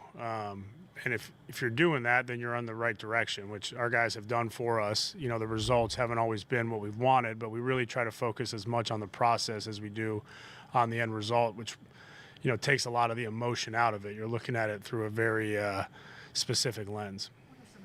You'd like to see him take. He's only got 2. Yeah, I had to think about it. Wet 11s. I was like, I think I had some long streams. Usually, when I get to like the 3-hour mark, that's when I'm usually surprised that y'all still here with me. But we're not at the 3-hour mark yet. But when I get to the 3-hour mark, I'm like, man, this is crazy. Y'all still here with me. But 4-hour streams, I'm definitely sitting there like, wow, this is amazing. Y'all really hanging out with me for all these hours. Mary Kay got her second question. D, I'm a diehard Cowboy fan, but I haven't watched every Browns game this year due to being a Shedeur Sanders fan. You and many others, Craig. You and many others. So it's something about Shedeur, and what they tried to do to Shedeur was so wrong, and I think that brought more people to Shedeur's side, and also to defend him when they were trying to put all the lies and stuff out about him. To a man, that's a fact. Because I had to look when B said that, like, this one of your longest stream, I had to look. I'm like, wait, it's not 3 hours yet. But when it's 3 hours, that's when I be like, man, oh man, this is wild. Games left. So what are the next steps you would like to see him take specifically against the Steelers, and does he have to worry a lot about the whole batted pass thing this game? Yeah, I just think continue on the right progression that he's on right now. Continue to make good decisions. Continue to focus on the areas that we're asking him to do. Find ways to move the football, find ways to score points. That's the quarterback's job. But to put expectations and put, those on him, we're just looking for good progression and making sure that each week there's improvement. Each week we're building upon what we've done and, again, find ways to score points and move the ball. Shedeur has talked a lot about the why, like really understanding the why he's making certain decisions, and he talked about like that 4th and 2, where I think the Bills like rotated from cover 2 and they kind of buzzed somebody down. Just when you look at that 4th and 2 where he got sacked, what could have been different as a whole with that operation? Yeah, I don't want to go into the specifics on the 4th and 2 schematically, but I do think for young players, especially at the quarterback position, as you can unravel the why behind things, it allows you to play faster. It allows you to solve problems quicker. It allows you to make decisions pre-snap. They presented a coverage, and there's a why there, and there's a way for each play that you call of like, hey, how can we simplify our thoughts as much as we can pre-snap so that we can play quickly? And I think that's the why that you're after all the time. And there's going to be times where the picture changes, and there's going to be times where you got to get to 2 or 3, but one of our constant goals in that quarterback room is, okay, if we call a play, this is what we're trying to attack, this is why we're designing it this way, and here's your counter if it doesn't go that way. Especially in the first half there with those long drives, did that feel? Yeah, y'all know what it is. If I had somewhere to go to, I'd be like, all right, I got to run y'all, but I got some time, so that's we not in a rush today. We not in a rush. I think next year they're going to a primetime game. Yeah, Wet 11s, they're going to have to because the interest in Shedeur is so high. AB has 1 year to show and prove from my perspective. Shedeur Sanders' career is on the clock in 2026, and the haters can't wait for him to falter. I agree. Has anybody seen Janky? He's missing. I agree with that. He ain't been around. Did y'all see the viewership of the Browns between last year and now? It went up by millions. Oh, I believe it. I believe it. Last year at this point, I wasn't even watching the Browns games no more. I want to see more of the running backs from last week. I think they fit the game plan better this week than Sampson. I think you can use all 3 of them. Yeah, I think you can use all 3 of them. I think I will use all 3. They love to point out Shedeur's flaws. Why don't they ask what happened on special teams and lost them 3 points? That would have tied the game. That's a fact, Detroit Gemini. Legendary said, you with real player now. I'm going to bring the sauce. I was sprung then because it was a culture thing for me for real. Yeah. The more comfortable he get, the more comfortable he get. I know why the offensive line sucks. Yeah, the offensive line is not it. And he was never going to answer that question about the 4th and 2 because you're going to be answering how y'all read keys based on defense. You would never do that in season. You would never do that in season. Viewership for the Browns, I got you. Cleveland's media obsession with the QB position needs to be studied. It's a sickness. They think it, for some reason, they think it'll just rise all tides with a quarterback, and you got a worse offensive line, you got a worse this, the worse that. Put the quarterback, you're gonna be great. It's like I'm thinking about doing a show of breaking down the top teams in the NFL and how they built their teams, because what people do is they pay attention to a team when they're good. They don't look at how they built the team up to get good. And I think that's something that's always missing. So that might be a show I do in the offseason. Let's get back to Tommy. Like as good a rhythm as you guys have been in, even as a play caller? Because it seemed like a lot of stuff was working for you. It felt good. You know. Wet 11s, I was looking for Grossy. ESPN Cleveland is kind of funky. If it's on the Rizzo show, they take their stuff down off of YouTube. So I was looking for it on the Rizzo show, the show that he does live. But ESPN Cleveland is weird. They take their stuff down. That's what I was doing on my phone when I was looking. I was trying to see if I can find it, but I'm not seeing any videos from them today. And then their lives, I'm seeing a live from 2 days ago because they're real funny. They're real funny about them leaving their stuff up for some reason. They're real funny about that. So I didn't forget Wet 11s. I'm looking for it. That would be a good off-season show. Yeah, because I think people just jump to the end when the team is good, so I definitely want to break that down. That's why they have such a losing culture. I agree. They think one person's going to run in and save it. They're going to save it. Or Wet 11s, if you saw it on a short, like if you saw it like on IG or Instagram, let me know and I'll look on there too. Samson would have probably scored on that last screenplay that went for a long game late in the Bills game, so I like Samson playing the Steelers game. Or Jizzle, I agree. Travion got too excited and he ran inside of Joe Bentonio, and that's what set up him getting tackled. When Joe Bentonio was out there moving in front of you, stay behind him. Stay behind him. The perfect team to review would be the Eagles. Hurst gets so much flack because he's surrounded by good players. That is a really good team. I'm sorry, y'all. I'm old school, so when y'all give me a good something, I'm writing it down. I got to. It's not on the Rizzo show. It's with the other guy. Okay, all right. It's with the other guy? All right, I got that one. I can pull that one up. All right, let's see. That's who the Browns want to be anyway. The Browns want to be like the Eagles. The Daily Grocery. Okay, cool. Simply Ball dropping head on this podcast. The Daily Grocery. All right, bet. Oh, we can get it. Yeah, I definitely can get that one. You know, like you're staying efficient, you're staying ahead of the sticks. You know, you have a good balance, run, pass, screen, getting the ball on the perimeter, a good blend in the run game, guys touching the ball. Like, yeah, you know, that's the rhythm you want. You can put together those drives. I think the team can feel that, feed off of that. You know, there's been a couple other games or sequences. All right, then. I got them too, Detroit Gemini. You know, we had a really long drive, second drive against the Jets maybe where it felt that way. We had a really good one earlier in the year, like the start of second half, maybe against Minnesota coming out of that halftime, where you just kind of feel like things are in sequence. The opening drive against Detroit felt that way. I mean, there's specific moments where you just feel like, all right, the rhythm's there, the guys are moving and operating the way we've asked them to. You know, they're doing a nice job on the field. So, you know, we want to build off that. We want to build off the confidence of that. You know, we talk so much about the process and not the result. Those are the things that we talk about. Like, allow our process to yield those results, allow our process to get us into that rhythm, allow that to build confidence with our players so that they can, you know, this week take another step in the right direction. You look at the Steelers' pass defense. What are some of those kind of areas of emphasis that can help create that rhythm in the pass game for you guys? Yeah, I mean, it starts with our ability to protect, which I thought our protection Sunday was excellent for the majority of the game. You know, there's a lot of times we're in our actions and, you know, we have plenty of time back there. You know, you look at this team, who they've been over the past however many years, it starts for them up front, so it needs to start with us up front. Our ability to protect the passer is going to be critical, and that's the quarterback, that's the tight ends, that's the receivers getting open, that's the backs in protection, and then obviously the O-line. But protection against this group is everybody. It's getting open on time, it's playing on time, it's everybody that's part of the core being in protection. So, you know, that'll allow us to have a chance in the passing game. You mentioned there have been like individual series that have gone really well in different games. What's preventing the offense from putting more of those together in a game?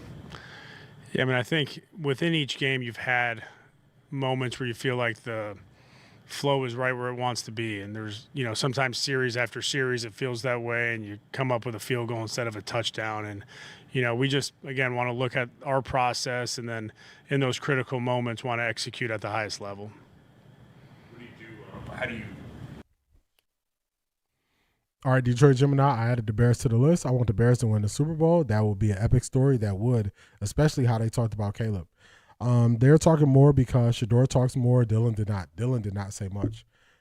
Reese doesn't have any in-game adjustments. No, he just goes back to what he did earlier that worked. And this week, during this game, during the watch party, I was saying, Tommy Reese is about to start running every play off of the action of Corley coming in motion, that jet action. And I was like, you got to get to the next step. So he had a good drive. He was using the jet motion. And then on the next one, I was like, you got to play off of that or do something different. You can't keep going back to the jet game. Go back to the Harold Fannin touchdown where you had Harold Fannin in the fullback. Run the ball out of that set. Do a play action out of that set. Go off of something else that you did well. He went to the jet action. It was a turning point in that game. On first down, when they went to that double reverse again and the defense was ready for it. Then we didn't get anything on second down. Then third down was tough. At that point, I thought he was not creative and he couldn't get to that next level of play that he wanted to run. And I seen it in real time. I was telling y'all, I'm like, oh, man, all right, on this drive, you got the jet action. It's going to be cool. The next drive, get away from it. Get away from it. He went right back to it. I wonder how Dylan feel. He lost his job. Unfortunately, it's the NFL. However you feel, he's got to get over it, unfortunately.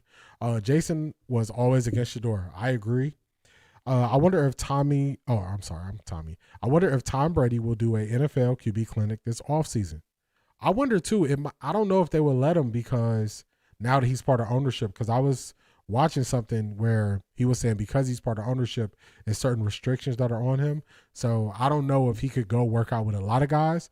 If he wanted to work out maybe with one guy or something like that was under contract maybe, but I don't know that if he was working out with free agents, that might cause an issue. I'm waiting for the 30th 30 when everyone talks about how Shedeur changed Cleveland. Daniel will talk about the media, UNG Bush about the rise of podcasts and the impact to the community. It's going to be a crazy story to tell, Shanithia. It's going to be a crazy story to tell. Let me tell you that. To Tessa's point and to Wet 11's point, or asking me to look it up, Cleveland Browns have seen a surge in viewership this year compared to last year. It doesn't really say in numbers, but this is what it says. The Browns' strong performance aligns with broader trend of soaring NFL viewership in 2025, with league-wide averages at their highest in years, but also more specifically the Browns. The Browns are having a higher fan engagement than most teams, and beyond TV, the hype translated to merchandise sales, Shedeur Sanders, with Browns gear selling out quickly, Shedeur's jersey, showing intense fan passion for Shedeur Sanders. we know why it's selling out. The reason more times than not they get 4 and not 7 is because of play calling. I agree with that, Ivy League Mac. It's some stuff that's there. Opportunities are there. All right, let's finish Tommy Reese, and then we're going to look for the Daily Grossy. We're going to look for their episode they put out yesterday. Just without having Coach on. Yeah, we got a good group of guys in that room. We have trust in those players. I thought both Rocket and Trey came in and did a really nice job. Obviously Malachi and IB contributed in the run game as well, although IB's was 0 catches for 21 yards, which is a bizarre stat. But we have a lot of trust and confidence in that group. Q's a great player. We're going to miss him. I agree with that, CA. He's provided a lot for us. But we have, trust in the group we have. We're going to continue to find their strengths and try to highlight those. And, we'll see how this week goes with the other backs and getting them back here. But, those guys came in that second half and did a really nice job for us. And critical third down conversions. We get a 9-yard run. We got an 8-yard run from the 9-yard line. Like really big moments, for those guys. And they were well prepared. So, Deuce did a great job with them during the week, getting them ready to play. All right, that's Tommy Reese. They got nicknames. They got Rocket and Trey. They got nicknames out here, y'all. So, hey, I like it. All right, let's get to the Daily Grossy. Let's throw this up for a second. Let's see. ESPN Cleveland. Do I have it saved already? I don't. Let's see. ESPN Cleveland.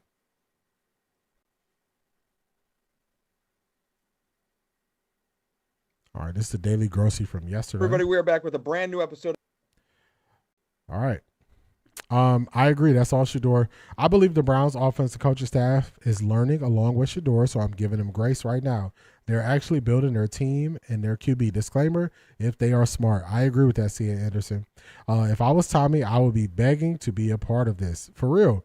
This you could be legendary. You could be considered legendary if you were part of the people that turned it around with Shedeur. You want your name attached to that.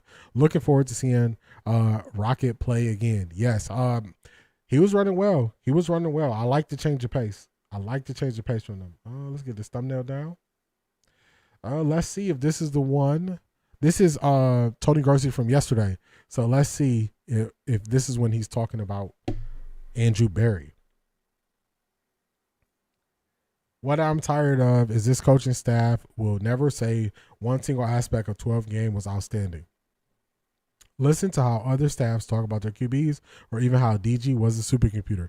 Yeah, I'm surprised because they could have eliminated the noise outside the building by saying, we appreciate that Shedeur is good at this. He's got better at this. He's done this. If they would do that, that would eliminate the narratives that Jason is feeding everybody. That would eliminate what Mary Kay is saying if the Browns came out and did it. So the Browns have handled that side of it very poorly. Very poorly. So let's get to it. Let's get to Grossy. Let's see what they're talking about. Go to the Daily Grossy. It is Tuesday, December 23rd, my bad. Christmas week. If Stefanski goes, does everyone go? I think everybody on the coaching staff most likely. Now it's even there. You got people turning on Jim Schwartz. It's crazy. Week, Tony, how are we feeling today? Getting a little better. Hopefully be 100% by Christmas. There we go. Love that. A holiday miracle, as they say. All right, Tony, let's start off with the Pro Bowl news. Biggest news of the day. Well, until we find out whether or not Deshaun Watson might be activated by the Browns, seems like it's trending towards not happening. But Pro Bowl news of the day, I think Myles Garrett and Denzel Ward voted in, right? Yeah, Myles was a starter. Not that these mean anything. I agree. C.A. Anderson, he would be a fool to let Shedeur just walk out the building. He's seeing his money, everything. The Browns are the ones telling him those things about Shedeur. I agree with 11s. That's why they won't come out and say or stand on the table for Shedeur, because they also sending out the bad information. All right, let's speed this up a little bit. Let's get past their talk about the Pro Bowl and Deshaun. Every day I have a different feeling about this. I know what I would do is again, I would clean house totally. Hold on. All right, let me go back. Win in Cincinnati, I think would do it. Because he just doesn't want to make changes. Why do you think he doesn't want to make changes? Because, like, Tony, there has to be – they know what's going on with the fan base. Like, if they did nothing, like, the apathy would set in across the fan base. And that's not to say that Kevin's totally to blame for everything, you know? No, I'm not saying it's merited. I just think that the owner is, preoccupied with his other projects. He doesn't have a sounding board to lean on like DePodesta anymore. I think he doesn't trust making the right decisions by himself or with the family, and he doesn't trust anyone else to help him. So in an ideal world, Stefanski would give him enough reason to keep him, and they'd go through a 7th year. But I don't know if that's going to happen. We go through this every day, and almost every day I have a different feeling about this. I know what I would do is again, I would clean house totally and set the path for next quarterback. Do you think it's odd that there's been reporting around maybe Andrew Berry being safe, but all the reporting around Schefter said it today on Sportsmanlike that Hammer and Emmett hosted. No decision's been made on Kevin Stefanski. They're going to talk it out at the end of the year. Dan Graziano brought up a trade idea of could the Browns trade Kevin Stefanski? It seems like there's Jimmy's being hush hush on the coaching stuff for sure. It follows my feeling that he doesn't want to make a change, and he's searching for evidence that he doesn't need to make a change. And of course, Kevin's running out of time with only 2 games left. Yeah. All those other things, the trade, I can't see that happening. I think the league put a limit now of a 3rd-round pick, the most you could get in a trade for a coach. Mm-hmm. Who's going to trade for a coach who's like 6-28 his last 2 years? I mean, come on. Uh, I just think that everything is on the table at this point with 2 games to go. And that weird scenario could very well be on the table. So, Tony, with everything on the table. So because they're not leaking the information to you, you think it's going to stay the same? And you think he don't trust himself to make a decision? Come on, what are we doing, Tony? What are we doing? Where we at? And I believe Haslam is smart enough to not let this slip by. He would be a fool. I agree. The Browns are the ones telling him. I said those earlier. Jimmy Haslam still like that Archie. I agree. That's what he really wants. The Browns signed an O-lineman from the practice squad, Kendrick Green. I was pulling up Kendrick Green's PFF grades.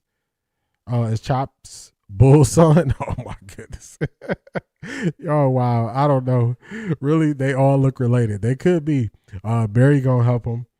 Don't seem like Cleveland Browns reporter ask a lot of questions. Yes. Has any other team in the history of the NFL ever experienced a fiasco drama like Shedeur's situation? I don't believe so, Van. Because even the other situations, so for instance, when the Browns had Johnny Manziel was never opening the iPad to study and look at film. We did not hear all these leaks about it. We heard afterwards what was happening. It was not people in the building telling things about Johnny Manziel in real time. So this situation where Browns personnel are leaking things about Shedeur, that wasn't happening with Johnny Manziel, and he wasn't studying at all. He was missing meetings. He was showing up hungover. He was sneaking away. It wasn't a big story till he snuck away to Vegas and put on a mask, and it was him who actually went to Vegas. So it's never been to this degree for a player who's actually showing up, putting in the work, and staying out of trouble. I haven't seen it like that. So let's get back to Tony. We have to speculate that Jimmy at least has to have some sort of, if he was going to make a coaching change, he's got to have some sort of list or plan of action of if he was going to do it to go through it, because like these things just don't happen quickly in the NFL. Like you know, like guys have names and what they kind of want to do, right? Yeah, I think there's a list. I think there's a ready list of candidates.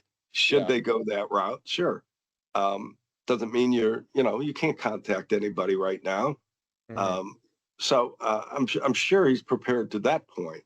I'm just saying that he's very reluctant to go through this process again and wants it to work out. But, I don't see how it's going to work out. I made the point in my piece today about alignment between Barry and Stefanski and how much that was coveted by Haslam. Yeah. And he found perfect alignment. But to me, that alignment has been disrupted. I mean, just look what's happened at the quarterback position this year, where Andrew traded for Flacco and Pickett, allows Stefanski to devote his entire training camp to preparing one of those two to be the starter. Then he ends up trading them both and leaving the coach with 2 rookies. That's not alignment right there. That's one guy doing what he wants to do and the coach being left with the consequences. And if people remember, and I know you brought it up. So he's not talking to you. He's not telling you things, but now you're saying he wants to keep them aligned and he wants to keep them together. So is he telling you things or is he not? Because those things don't match Tony Grossi. They don't match at all. They don't want to admit that Haslam may absolutely trust AB every sign points to him. If Shedeur was AB's choice and he convinced Haslam to trust his pick, that says AB has his ear. CL7111, talk to him. Tessa, wait a minute. Y'all had Nick Chubb? We did have Nick Chubb. We had Nick Chubb in his prime, and they would say, oh, Nick Chubb can only carry the ball 16 to 18 times a game. So it would be close games, and then they just would not put Nick Chubb back in the game. It wouldn't make sense. They always doing something messed up. No way Kevin Stefanski is coaching that team next year. I agree. Tommy should stay next year. I think we can upgrade from Tommy.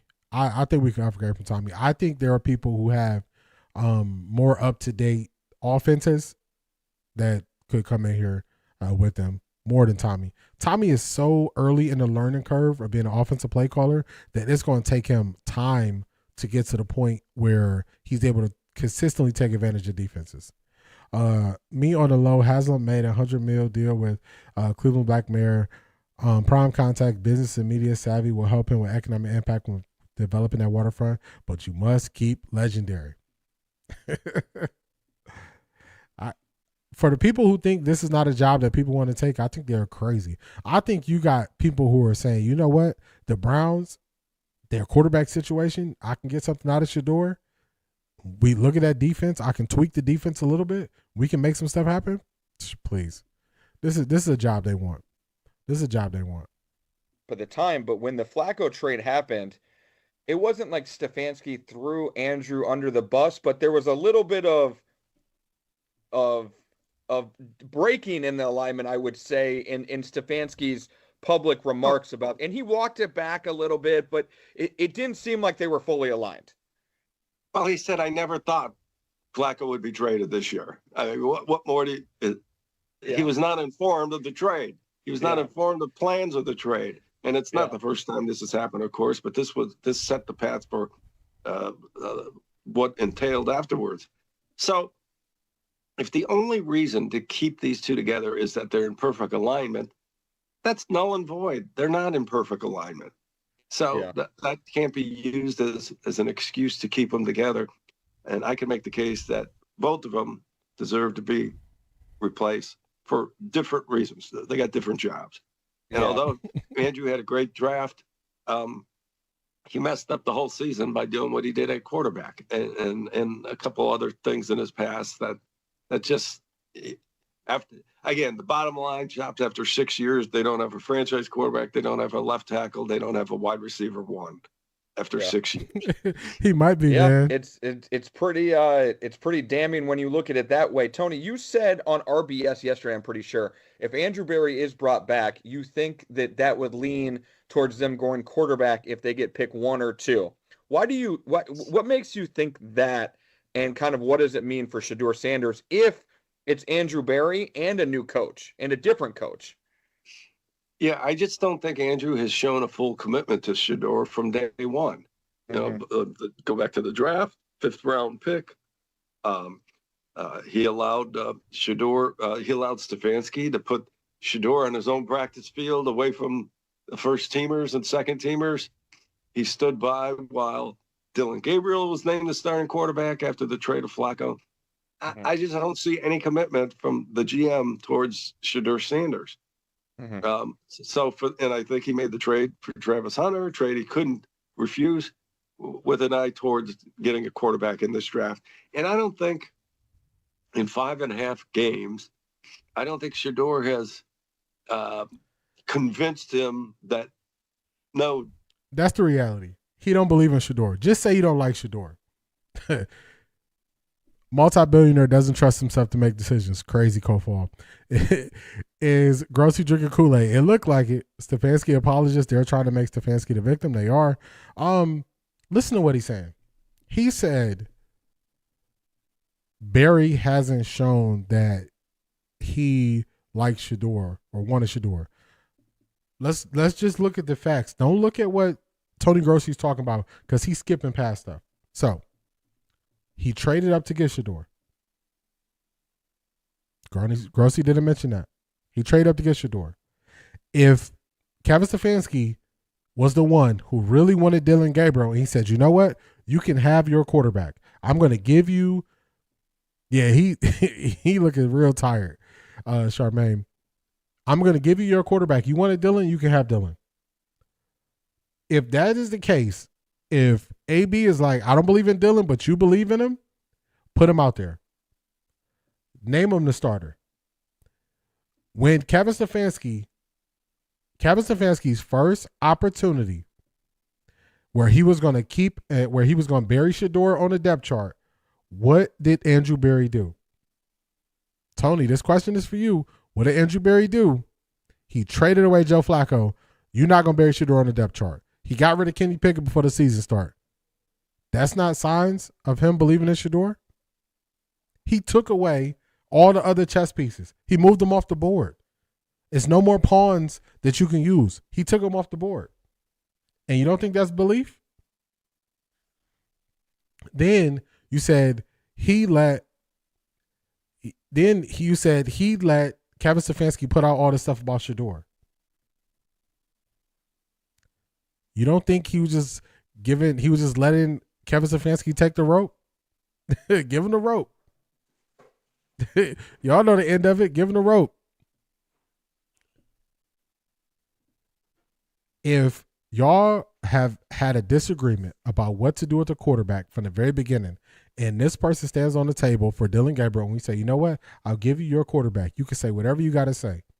All AB has to do is sit back and watch. He doesn't have to come out and argue and fight everything that Stefanski's putting out about Shedeur, because all he has to do is wait for him to play on the field. When everybody thought Carson Schlesinger was a bad pick, when he started playing and he got on the field, nobody questioned the pick for Carson Schlesinger. Nobody questions it. He don't have to go tit for tat. He's in the leverage position. You go tit for tat when you are not in the leverage position. So what Tony is saying don't make no sense. It makes no sense. And they're not keeping up with things as they happen. I always said AB's trump card is Shedeur Sanders. I didn't think Dillon Gabriel was good.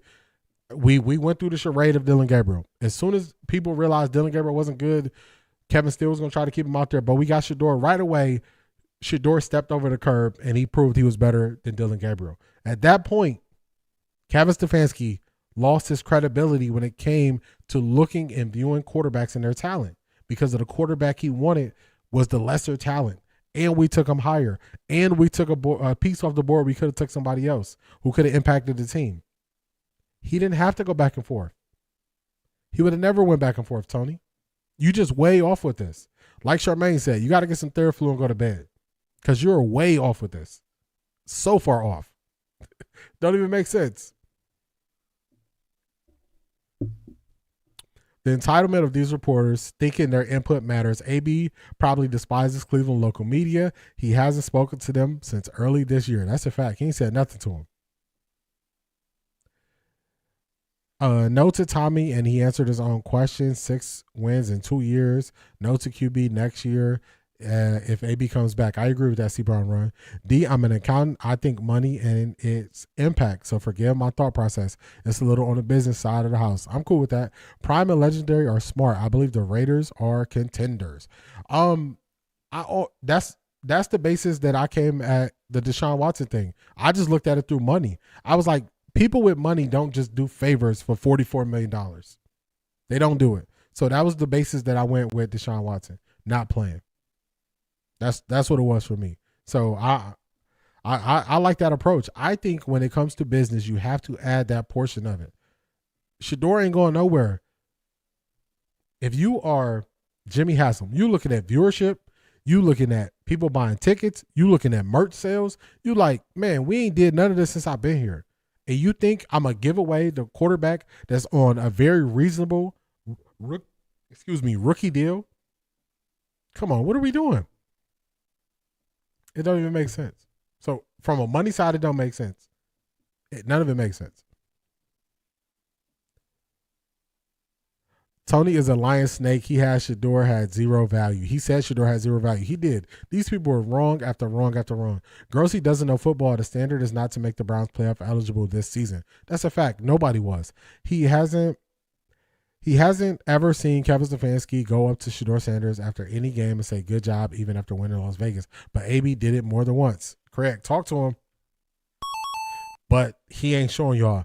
AB is not playing the media game. That's what they don't like. AB is not giving me quotes. AB is going about his business, somebody who is not looking over their shoulder. So I don't got to spin stories out to the media. He don't have to do that. You're right, D. AB couldn't do any of this without management buying in. C.A. Anderson, talk to him. Tell him to explain the last locker room encounter. Legendary was so happy to hug him and dap him up. Legendary trusts him, and he trusts Legendary. That is a fact. Tony said something I don't agree with. No one expected Shedeur to fall. Andrew was probably expecting him to go to the Saints like we all were. I agree. I think he was like, wait, we can still get him? And he took him. And he traded up to get him. And he said, look, we're going to make this thing work. We're going to make this thing work. Can you name any other team that talked about drafting DG? I'll wait for the answer. How much time you got, Craig? How much time you got? How much time you got? We're going to be waiting for a long time. Cleveland local media losing their grip in the building and they're crashing out. That's exactly it. Because they know outside people are going to put up a shield to the outside and they're not going to have input and buy-in and they're not going to have people telling them stories and all that stuff. They see it. Oh, how the mighty have fallen. Oh, yeah. I remember I would never let Tony Grossi forget when he tried to tell me that Dylan Gabriel throws a better ball than Shedeur Sanders. When he said that, I was like, ain't no way. Ain't no way. These people can't be trusted no matter how much they side with us. Asante, let me tell you, I'm all with it. Everybody stay on that side when they switched up. You switched up, stay on that side, man. AB let Kevin sink his own boat. He did. He did. He let him keep going out there. He let him keep telling the stories. So think about this. If the media was so aggressive in the way they were talking bad about Shedeur, they were so aggressive, it's because that information came from confident and trusted sources to the media. You think AB just not telling Jimmy Haslam, where you think all this coming from? That Shedeur don't know this, don't know that. Where you think all this is coming from? He let them show their hand, expose their hand, and go outside. Now they're going to say, oh, AB didn't give you offensive talent. Oh, like Harold Fannin, who's a Pro Bowl alternate? Juckins, who's a Pro Bowl alternate? Oh, he didn't give you talent, though. Carson Schlesinger, Pro Bowl alternate. Most likely going to win Defensive Rookie of the Year. Myles Garrett going to win Defensive Player of the Year again. Denzel Ward, another Pro Bowl. He didn't give you talent, though, right? He went and traded for Tyson Campbell. That's looking like an insane trade now because he's playing at a way higher level than Greg Newsome.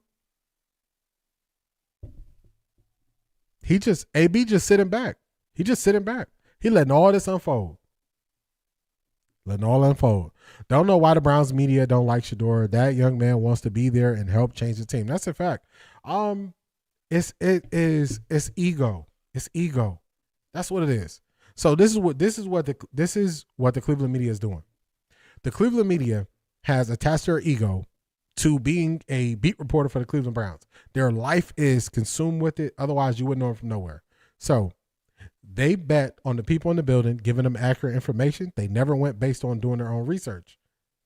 And instead of just doing what Ross Tucker did and say, hey, I was wrong. Ross Tucker jumped off the bus, like the analogy that was given earlier. He jumped off the bus. C.A. Anderson gave us the analogy. Ross Tucker jumped off the bus. People told me some stuff that was bad. Shedeur has exceeded my expectations. Tony Grossi is saying, I'm going to double down on what they told me. Even though you have video evidence of what they said don't make sense. So that's ego telling you don't switch up. That's your ego. I've heard people say your ego is not your amigo. It can lead you into some bad situations if you lead with your ego and you just don't go based on what's in front of you. And that's what they are doing. That's why they crashing out. That's why they going through all this stuff. That's why they don't make sense. Now they turning on Andrew Berry. Andrew Berry got to go. Y'all wasn't saying Andrew Berry got to go earlier in the year when y'all was saying, oh, well, if you don't fire him, you might as well keep him. They're going to be back next year. Why do they want everybody fired now? They want everybody fired now because earlier in the season, they said, oh, they're going to come back next year. Do y'all remember the Cleveland media said that? I didn't forget. All these guys in the Cleveland media and Mary Kay, was the lady, said, oh, they're going to be back next year. Remember, the record doesn't matter. Y'all remember they were saying that early in the year? And I said, y'all crazy. We're going to see who's going to be right about that or who's going to be wrong. We're going to see. I think all this means that Shedeur is closer to being their franchise QB. That's why there is so much resistance. Yes. When you have the quarterback, even if it's for 1 year, we're going to start with 1 year. If Shedeur is a starter for 2026, what does that mean? That means you hand the keys of the car to Shedeur. You hand the keys of the car to Shedeur. The whole building got to move how Shedeur want to move. They know what they did to Shedeur. That's the last thing they want. Bring somebody else in. Don't bring Shedeur. We've been doing Shedeur dirty. Don't let him get the keys to the car. Just think about it, y'all. Haslam is not drafting a QB. AB is not going anywhere. If it's about the money, Haslam will look racist and an idiot because Shedeur is putting all the talent on tape. He will look crazy. He will look so crazy. Bull said Jenkins didn't play well this year. Shaking my head.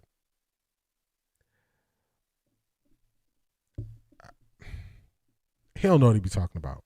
He don't know what he be talking about. That's all I can say. Always a brother gotta go right. That's it. Can't blame the person who buys the groceries if the chef can't cook. You cannot. So you didn't put no salt. You didn't put no pepper. You didn't marinate. Nothing. And it's supposed to taste good. Come on, man. Grossy tried to change up after the Raiders game and they turned him around at the door. That's a fact. They said, hey, Ja, what's the rule again?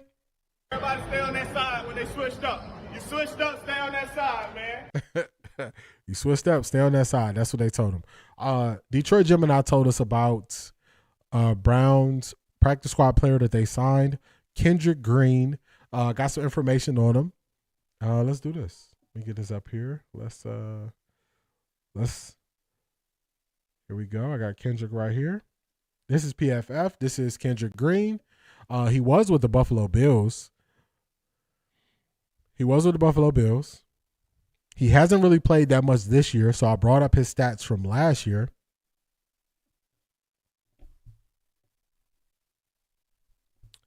I still say the NFL has something to do with Shedeur Sanders' situation also. Craig, I agree with you.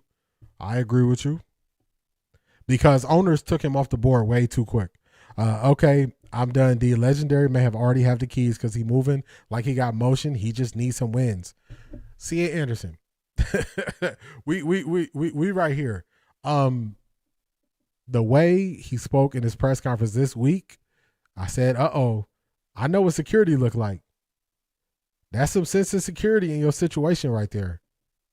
That's what security look like. You explaining more. You saying more. You laying the law. We not crossing this boundary. You putting up firm boundaries. So, C.A. Anderson, I'm picking up what you're putting down. The problem is the media does every QB dirty. They will do the same thing to Mendoza. That's a fact. They're going to turn on him very quick. Very quick. Then they're going to say, oh, well, maybe he was overdrafted like Kenny Pickett was. It just moved the page. All right, so this is Kendrick. This is Kendrick Green, 27-year-old, 6'4", 315-pound guard. He's a guard. Pass block grades for this is 2024. He didn't play enough snaps in 2025. 2024 pass block grade is very bad. Pass block grade was a 19.4. This is PFF. Overall grade 47.7. All of that is from his run blocking grade, so he's a good run blocker. Not that many snaps on him this year, so we're going to see not that much information, but he seems like all of the guards are available right now. They are better at one thing. They can either pass block or run block. They can't do both, so that's kind of what the Browns are picking through right now. So that's what it is. That's what it is. Merry Christmas to you, D, and the family. Chat got to get up and start moving around. Craig, I'm right behind you. Y'all been rocking with me for 3.5 hours on Christmas Eve. Y'all is something else. Definitely clap it up for yourselves for rocking with me. I appreciate each and every one of y'all that's been here for sure. I did want to get to a little bit of that player that the Browns just signed. Let y'all know a little bit. Looks like he is just like everybody else on the Browns offensive line. He can run block, but pass blocking ain't his thing. So we won't be alarmed when we see him on Sunday. Just to let y'all know, no stream on Friday, taking the day off for the holiday. We're back at this thing on Sunday about 12:45. But I had some amazing support from y'all. Y'all have been supporting me all year. I want to shout out everybody that tapped in and gave support. I really appreciate y'all. C.A. Anderson, thank you so much. Wet 11s, thank you so much. Just Saying, thank you so much. Keith Hunt, thank you so much. Marie, I appreciate you. Thank you so much. Natalie, thank you so much. Key Mathis, I appreciate you. Thank you so much. Shanithia, I appreciate you. Thank you so much. Selmo Fudd, I appreciate you. Thank you so much. Charmaine, I appreciate you. Thank you so much. And Miss Brown, I appreciate you. Thank you so much. Thank you to everybody for supporting. Thank you to everybody for your kind words in the chat. Thank you, everybody, for this community that we're building and just what we're doing and what we're going to do in 2026. So if you celebrate, Merry Christmas to you. If you don't celebrate, enjoy your break. Enjoy some good sports. Spend some time with the people you love. Make memories that'll last a lifetime. I will see y'all on Sunday, 12:45. Enjoy the next couple of days. Peace, everybody. Thank you.